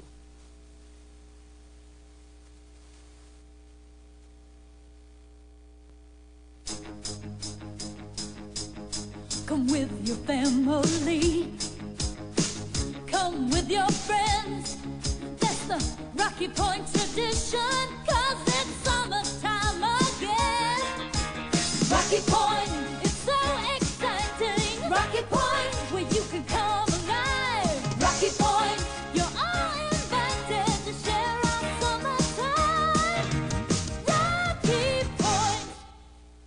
people say Rhode Islanders are a bit different.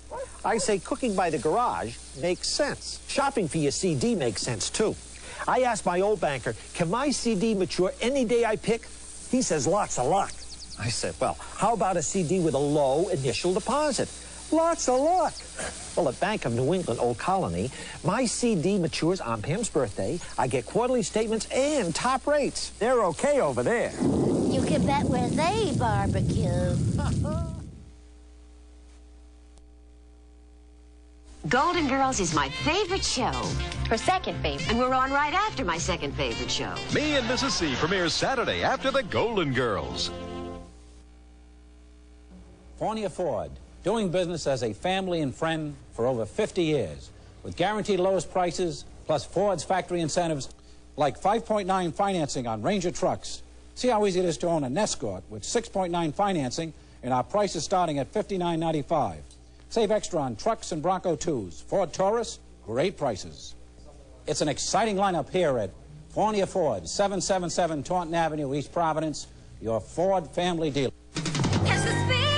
It's Techniques Week at Apex. Save on a huge selection of fine Techniques audio equipment like this 100-watt stereo system with 16-station preset tuner, high-speed dubbing cassette deck, turntable, and audio rack. Apex price $499.88. And this Techniques compact disc player with wireless remote. Apex price just $269.88. Don't miss Techniques Week on right now at Apex.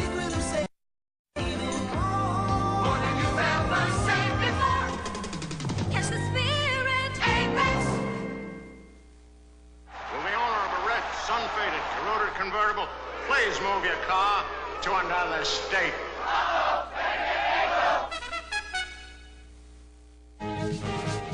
The News Watch continues for Tuesday, June 17th. Here is Frank Coletta.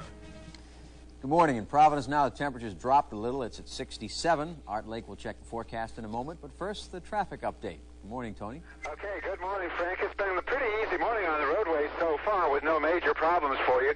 Now, if you consult your map, what is that mark that's being made? Oh, that's the new train station.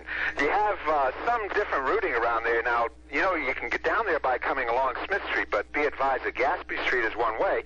So you really have to go down around the State House and down Francis Street, and there is parking right there for those of you who have not yet used it.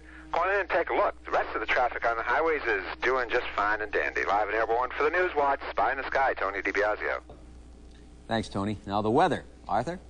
Yeah, not only that, temperature 67 degrees down to our lowest reading of the morning, Frank. Most of the station reports at 8 o'clock this morning were reflecting the same thing. The coolest temperatures thus far. And, of course, the big change has been in the dew point temperatures. Ours has tumbled from 72 degrees down now to 59 degrees. That is an indication of the dryness in the air. 66 degrees at Warwick, and small craft advisories up. And those winds are going to be felt on land as well as on the bay today. Forecast goes like this. It's going to be sunny, it's going to be dry, but it's also going to be breezy. Temperatures hovering around the low 70-degree reading most of the day. For tonight, it's going to be on the chill side. It'll be clear skies, though, temperatures bottoming down to the mid to upper 40s, the warmest temperatures near the coastline. For tomorrow, another repeat of today without the wind. Sunny skies, temperatures in the low 70s. Small craft advisories are up for Narragansett Bay for those northwesterly winds ranging between 20 and 25 knots for the remainder of the day. The outlook ahead, delightful sky conditions. Temperatures normal for Thursday and warming up on the plus side for Friday and Saturday. Frank? Thanks, Art. Now here's what's in the area news at this hour.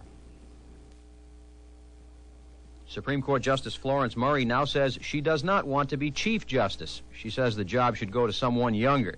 She denies she withdrew because of a claim she leaked the High Court's decision to overturn the convictions of Klaus von Bülow. A compromise now in the effort to reduce the population at the overcrowded ACI. A federal judge now says population limits he placed here at medium security and here at the intake center, the state's two most crowded prisons, don't have to take effect right away. Last Sunday, 89 seniors graduated from Warren High School, but they're supposed to be back in school this week to make up time lost during the teacher's strike. But yesterday, only 6 of the 89 showed up. Earlier today on Newswatch 10 at sunrise, a new program was announced by Roger Buck of the State Office of Energy Assistance. He says small businesses who want energy audits done of their company can get those audits done for 1/10 of the cost. The rest of the cost would be picked up by the so-called Exxon Fund, the money Exxon turned over to the state for earlier overcharges. Winning lottery numbers: Rhode Island 9932, Connecticut 052, Massachusetts 5155. We're out of time. Bye. There's just nothing like the great outdoors. It's a corner of America, a picture from our past. It's quiet towns and rolling hills where time slows down at last. The spirit of Massachusetts is the spirit of America. The spirit of the red, white, and blue. The spirit of Massachusetts is the spirit of America. The spirit that we want to share with you. For your free Massachusetts vacation kit, call 1-800-624-MASS. If you're considering buying new wood windows for your home, you should know that very few reach the quality of a Marvin double-hung window. Compared to the leading brand, a Marvin has the easy tilt sash for easy cleaning, is more energy efficient, and comes in nearly 3 times the number of standard sizes. In fact, the only place a Marvin window can't beat the other window is on price. And we just dropped that. Marvin Windows. Compare the features, compare the price. Compare Marvin Windows at JT's Home and Builders Centers. Rolf Mengele, the son of Joseph Mengele, talks about his father on Donahue.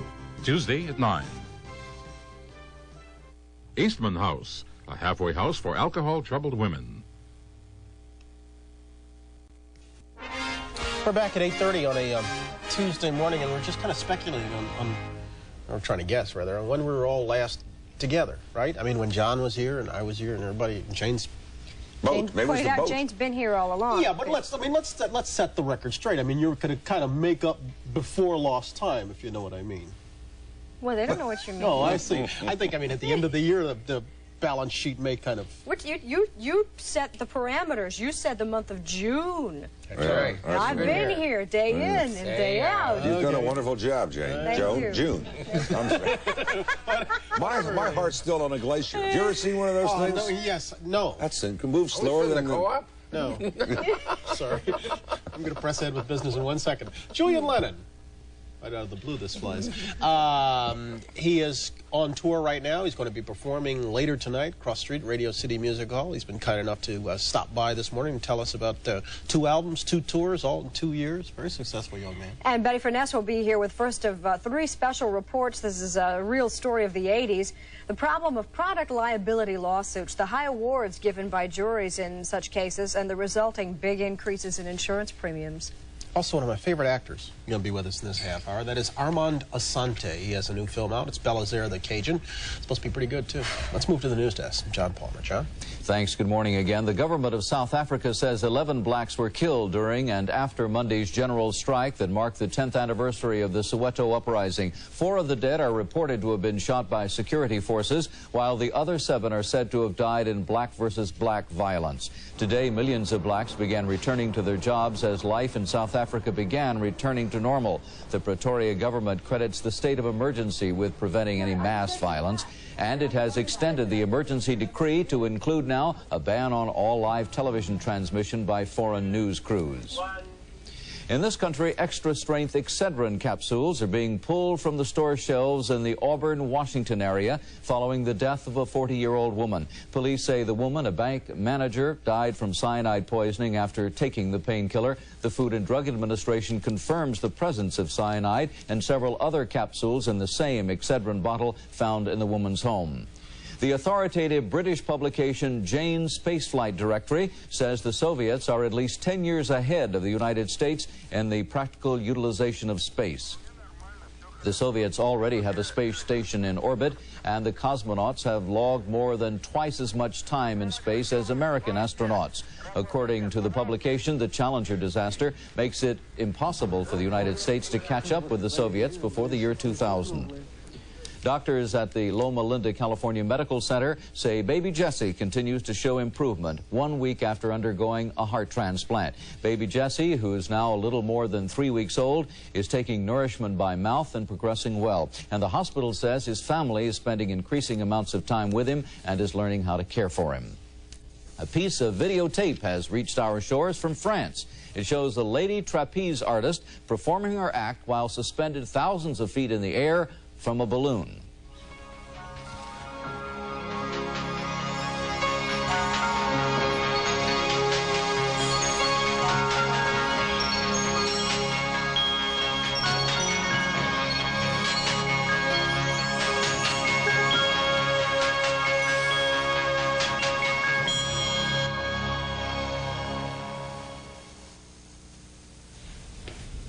And it all ended well. It's moving up now on 34 after the hour. Here's Brian. It takes us a while to catch on here. Stevie, one of our cameramen, said, "Where's the net?"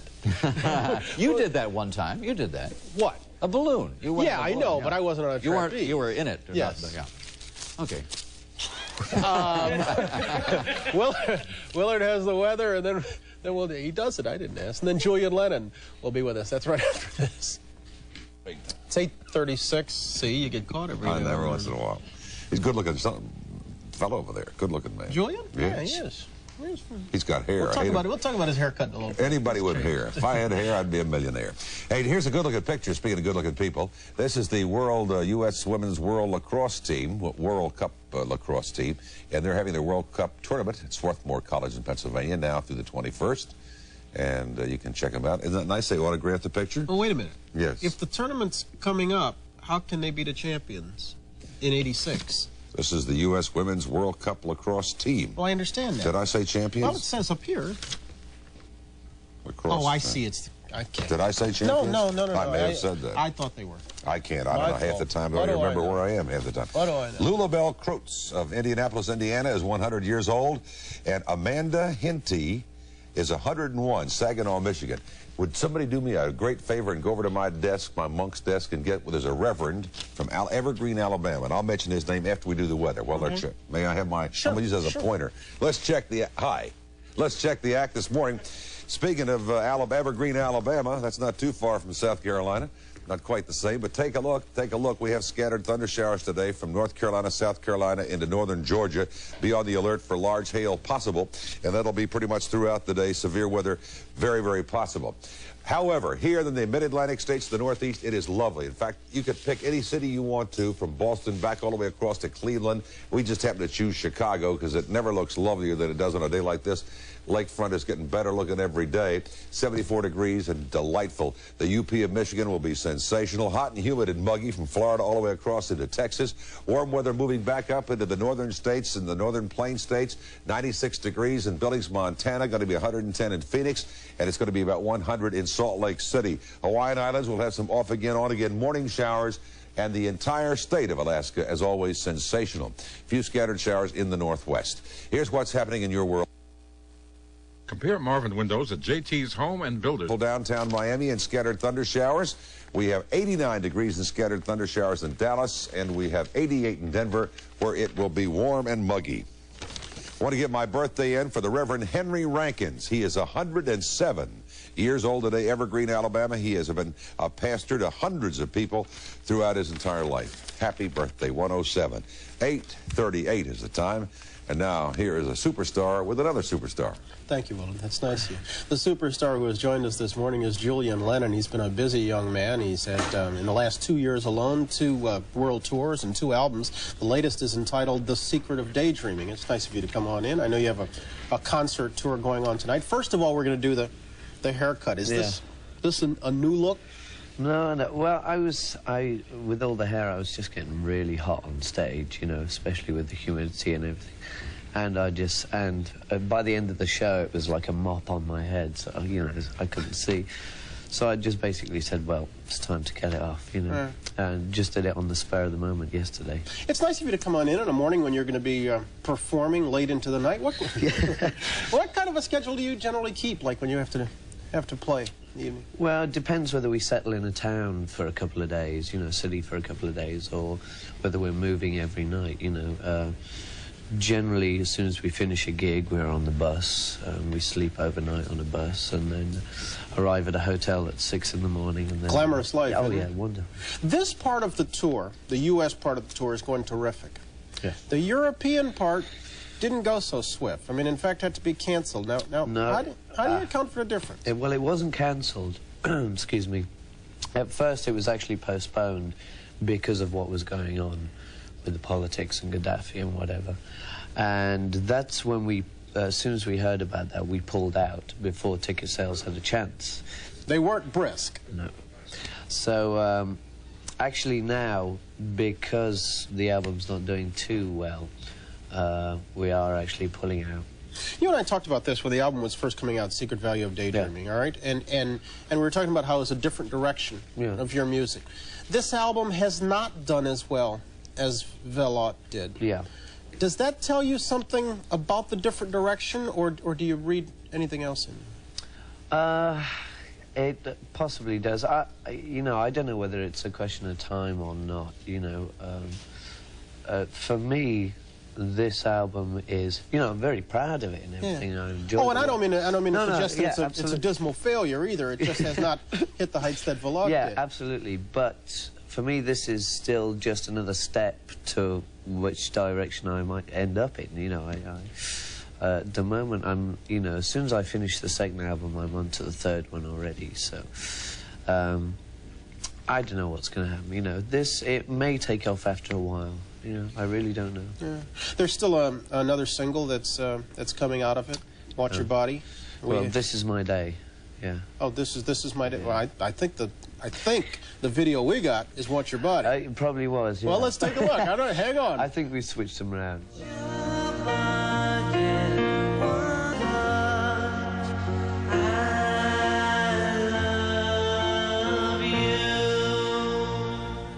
I've told you this before, and I hope you didn't get offended, that it is always haunting when we hear you sing, because you sound so much like your dad. One critic wrote that you inherited the dreamy part of your dad's style, but not the rock and roll shouting part of it. Do you buy that? Well, from what the public's heard, you know, that's I would agree with him, yeah. But as for live performance, it's a different situation. I have to rock it out once in a while. Does it get any easier? I mean, as this goes on, again, I'm thinking back to prior conversations. Before the first album, you were a little bit concerned about what it would be. I mean, here was John Lennon's son coming out there, and then it eased a little bit, and it's been 2 years now. Does it get easier? It's a lot easier. I mean, there's still a lot of hard work involved, but it feels a lot more comfortable, at least to a degree now. I'm used to the pace I'm working at, you know. But I mean, after we finish this tour, I'm actually taking some time out for to think about the next one. Sounds good. Sounds good. You're always welcome here. Thanks for coming in. Thank you. Have a good concert tonight. Thank you. Here's Willard. Thank you, Brian.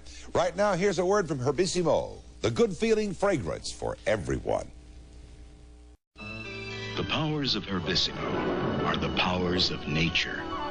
The rain, the herbs, the wind, the sun. Herbissimo, the good-feeling fragrance that gives you a refreshing sensation that lasts all day long. Herbissimo, for men and women, naturally from Dana. Available at larger Sears, Roebuck & Company stores. 1 out of 9 obstetricians surveyed has stopped delivering babies. Some mothers have had to find new doctors. Others have had to travel elsewhere to give birth. What are the reasons? Lawsuits are costing more and more. Insurance costs are rising. Obstetricians have been hit hard. Many think it isn't worth it. What can be done? Call for this free report. Learn how to protect your rights. Learn how to stop paying the price. Soon, this place will be jumping. People will stuff themselves with hot dogs and hot tacos, and that can give them heartburn. Boy, if I were home, I'd take some Pepto. Oh, you could still take Pepto. Portable Pepto. When heartburn or upset stomach hits, fight back with Pepto-Bismol.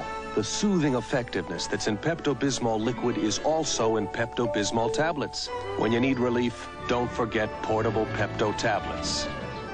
Now, who says you can't take it with you? Meet the McCleary brothers, Cagney the cop, Hogan the dreamer and the lover, and Quinn living his life on the edge on Search for Tomorrow.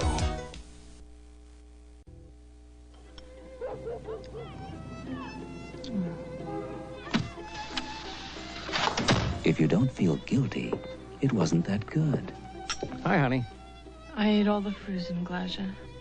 You ate all the what? I ate all the Frusenglasche. Frusenglasche, the ice cream under the dome. So creamy, so delicious, so rewarding. And I'd do it again. Enjoy the guilt. Frusenglasche.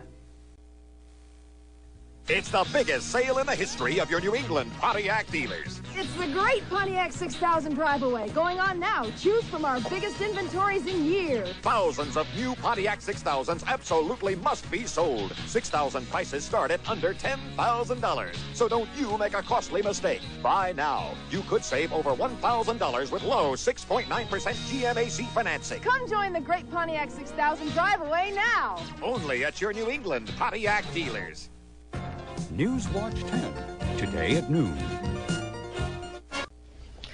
Too many lawsuits, too many high awards by juries are being blamed for rocketing insurance premiums. A lot of those lawsuits are for damages caused by faulty products.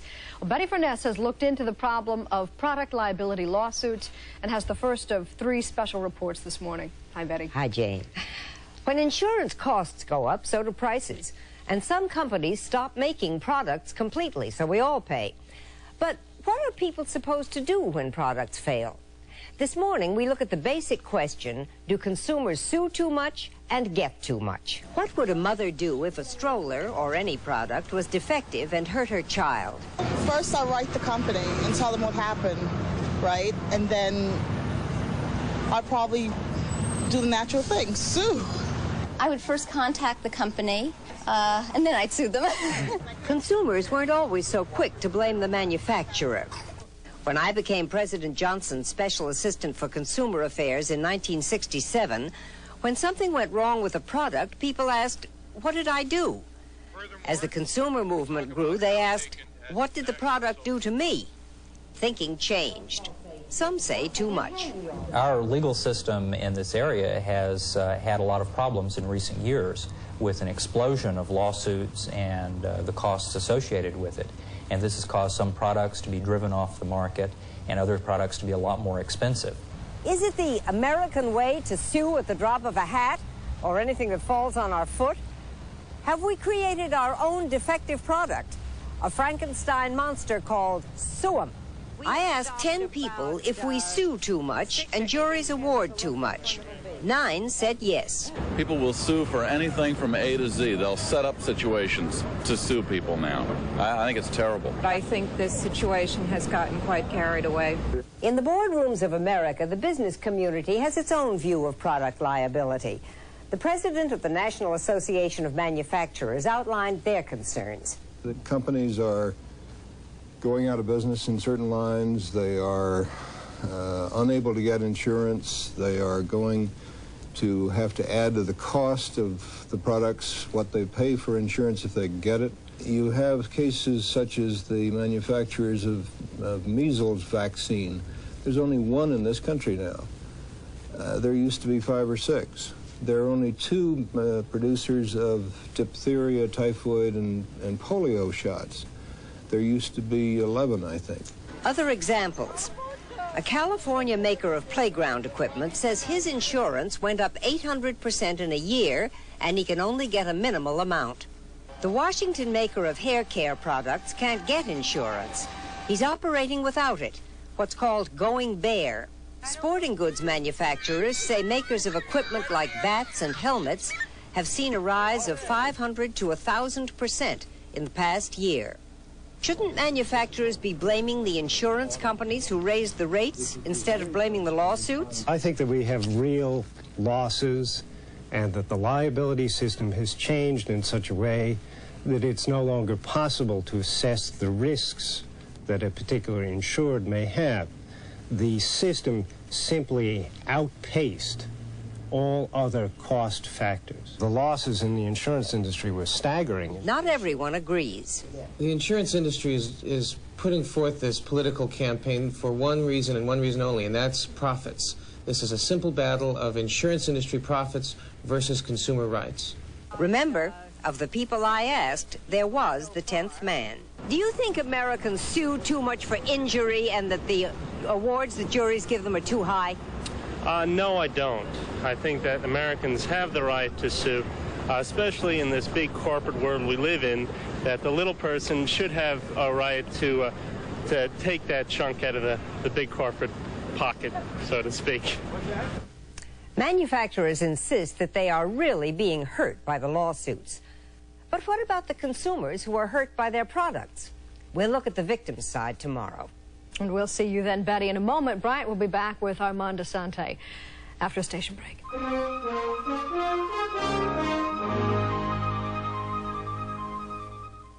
There's just nothing like the great outdoors. It's a corner of America, a picture from our past. It's quiet towns and rolling hills where time slows down at last. The spirit of Massachusetts is the spirit of America. The spirit of the red, white, and blue. The spirit of Massachusetts is the spirit of America. The spirit that we want to share with you. For your free Massachusetts vacation kit, call 1-800-624-MASS.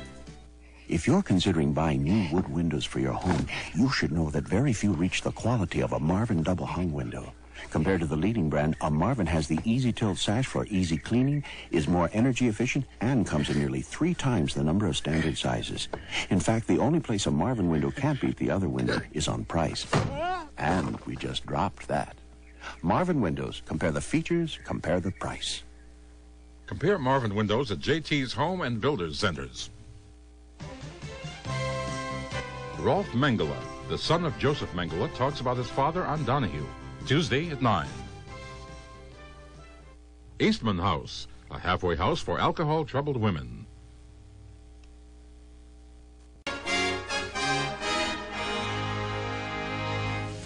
Our next guest is best known for playing romantic leads, but in his next movie, he plays a role unlike any we've ever seen him, as a Cajun faith healer. The actor is Armand Asante. The film is called Belizaire the Cajun. Good morning. Thank you for being with me. Thank you for having me. I saw this film described as, now let me get this right, a whimsical romantic adventure that left out everything but comedy. Now, what is it? No, there's comedy in it. Belizaire is essentially a story that centers around the Cajun people around just before the Civil War. The Cajun people, of course, were expelled in 1755 from Nova Scotia. They were sent all over the world, Santo Domingo, Martinique, back to Europe. They looked for a homeland, which they settled in Louisiana, of course. And then 100 years later, they were expelled by the Vigilante Uprising in 1859, which pushed them further into Texas. And that's what Belizaire centers around a story of a man who took a stand against the discrimination of his people, and it's a comedy romance around that subject. The few times they have been portrayed on film, Cajuns have been portrayed in none too flattering fashion. What did you go down there and find, and how did you portray them? I hate to use generalities, but what I found, I guess, when I went there and spent time with the people and researched it, is that they are very much God, family, land people, and this is it was a fabulous experience for me. They're incredibly friendly. I immediately felt like I was at home. I mean, they're very familiar. They welcomed you? They weren't suspicious of you, New York Hollywood They were very leery of the fact that they had been depicted in a not positive light previously in films, and they wanted to make certain, and they did indeed. They helped with our the authenticity of the whole project. So, without their participation, and I think without their generosity of spirit, the film wouldn't have had the spirit that it does. I'm going to shortchange the story just a little bit. You're a faith healer who falls in love with the widow of a vigilante, right? Right. Okay. Who is also a Cajun. Who is also a Cajun. Yeah. Let's take a look at your work as Belizaire the Cajun.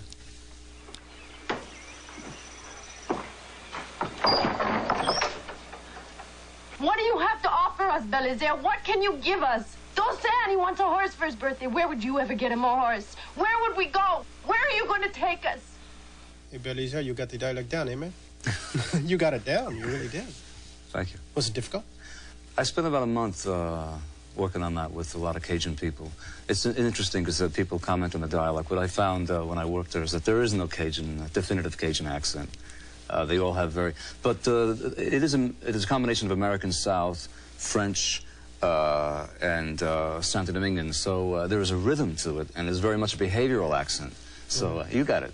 You do a very good one. No, believe it. We should note that Gail Youngs was the young lady who was in that scene with you. This film was done on a tiny budget. When I say tiny, we're speaking relative terms for movies today, somewhere in the neighborhood of $1 million, and shot in just 36 days. Right. What does that say about the way Hollywood generally does business? Well, there's a whole growth now of independent filmmakers in the country, and I think it's representing an alternative to Hollywood. in that I think for actors have to take responsibility for the fact that there are not that many stories around anymore for actors. Actors have to create their own material. Actors have to go and seek out independent filmmakers. There's no question. Last Is that where year, the best material is? I think there's much more diverse material coming out of the independent film movement. Last year there were 445 films released in the U.S. that were independent projects. That's at a rate of over 20 a month. And the studios in the last month of December, I think, made 10. Yeah. So you can imagine the independent film movement is beginning to grow enormously. Having noted that, how limited are your hopes for this film? I don't know if it's an enormous box office film, but the greatest thing that's happened to us is that many people have commented that it is a crossover film. And probably the happiest thing that we're all happy about is that the Cajun people endorse it completely. Belazaire the Cajun is the film, and I don't know why, but again, your performance on film is, the excellence of it comes as a surprise to a lot of folks. It's always good to see you, Armand. Thank you very much for having me. Thanks for being with us. We'll come back in just a moment, right after this.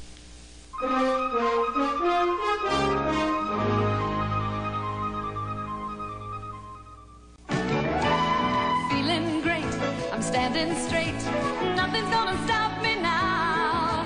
I'm walking tall, I've got it all, nothing's gonna stop me now. Don't stop now. New CalSup is here with specialized calcium care to help you stand tall, help keep bones from early aging. Flying high, I'm touching the sky. The new calcium supplement for today's woman, CalSup. Nothing's gonna stop me now. Snuggle into your cotton sheets. They're so breathable and airy and feel so comfortable you won't want to get out of bed. And cotton sheets are easy care, naturally. Once you get a feel for cotton, you won't feel like anything else. Look for Cotton's True Performance label on no iron Superlink sheets from Pacific. They're all cotton for natural comfort.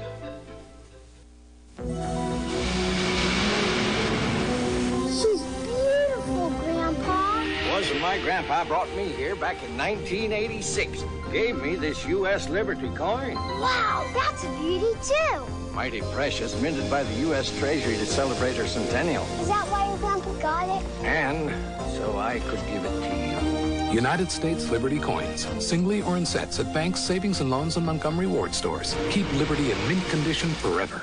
So we've got to say goodbye for the summer. Zucchini, I promise you this, I'll keep you safe and snug. Every day in a Ziploc freezer bag and seal it with a kiss.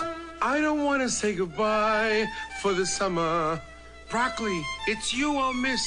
Oh, let us make a pledge to eat in December and seal it with a kiss. New, easier to handle Ziploc freezer bags. Signing off here, we're talking about Armand Assante. It's always interesting. Everybody always thinks he's foreign. He's from Brooklyn. He's from Brooklyn. Some people would say that's foreign. Who do you think the Sixers are going to take in the draft today, number one? I haven't the vaguest idea in the world. Is he going to be on the show tomorrow? No. Red Auerbach is going to be here to explain who took who and why. All right, well, who? Give me an advance. They ought to take Washburn. They're going to take Doherty. Elizabeth Taylor will be here. We'll talk about pesticides. We'll talk more about product liability. That's tomorrow and today. For this Tuesday, thanks for being here. Enjoy. What happened aboard the Achille Laurel? As the hijackers go on trial, Tom Brokaw goes to Italy and Israel for the real story. The Achille Laurel, a study in terror, tonight. We sail on it, fish in it, we live and work all around it. It's time we got to know each other. We're the people helping preserve what's yours. You're so busy working, you need a treat. You're so busy moving, you gotta eat on your feet. Polar bar ice cream squares from Seal Test, the way America gets its hands on ice cream. Check out Polar Bar and new Checker Chock and Checkerberry, 2 new ways America gets its hands on ice cream. Polar bar ice cream squares from Seal Test, the way America gets its hands on ice cream. Would you like to do something for yourself? Participate in Health Check and attend free health screenings for children and adults. Included will be blood pressure, hearing, vision, and educational exhibits, many designed for the disabled community. The next health fair will be held at Independence Square in Pawtucket. June 23rd from 12 noon to 6 p.m. and is accessible to the disabled. Call 421-0090 for more information. Health Check is a community service project of Channel 10, sponsored by Allied Aftermarket Division of Allied Automotive. The Daily Numbers and Lotto Bucks, live only on Channel 10. Who was Joseph Mengele, and how did he get away with all those things? And what do we know about what he did, and how come he was on the lam for so long, and some of the most powerful countries in the world couldn't find him? This is Joseph Mengele's son, making his, what shall I say, first American television appearance. Not surprisingly, Rolf Mengele is not enthusiastic about talking about his father in public. What did he know about his father? Here is a picture taken in the Alps in the 40s. This is Joseph Mengele and his son Rolf. What you should know is that at the time this photo was taken, Rolf thought the man at his side was Uncle Fritz. Rolf Mengele saw his father on only 2 different occasions. This one at the age of 12, and then later, shortly before Joseph Mengele's death in 1979. Here, among other things, is just one Mengele story from his service in the SS at Auschwitz. After a while, a group of SS officers arrived on motorcycles, Mengele among them. They drove into the yard and got off their motorcycles. Upon arriving, they circled the flames. It burned horizontally. We watched to see what would follow. After a while, trucks arrived, dump trucks with children inside. There were about 10 of these trucks, and they had entered the yard. After they had entered the yard, an officer gave an order, and the trucks backed up to the fire, and they started throwing those children right into the fire, into the pit. The children started to scream. Some of them managed to crawl out of the burning pit. An officer walked around it with sticks and pushed back those who managed to get out. Hos and Mengele were present and were giving orders. The first group of children were from Dnepropetrovsk. I was told that the zone commanders that it was difficult to poison the children in the gas chambers, therefore they had burned in the pit.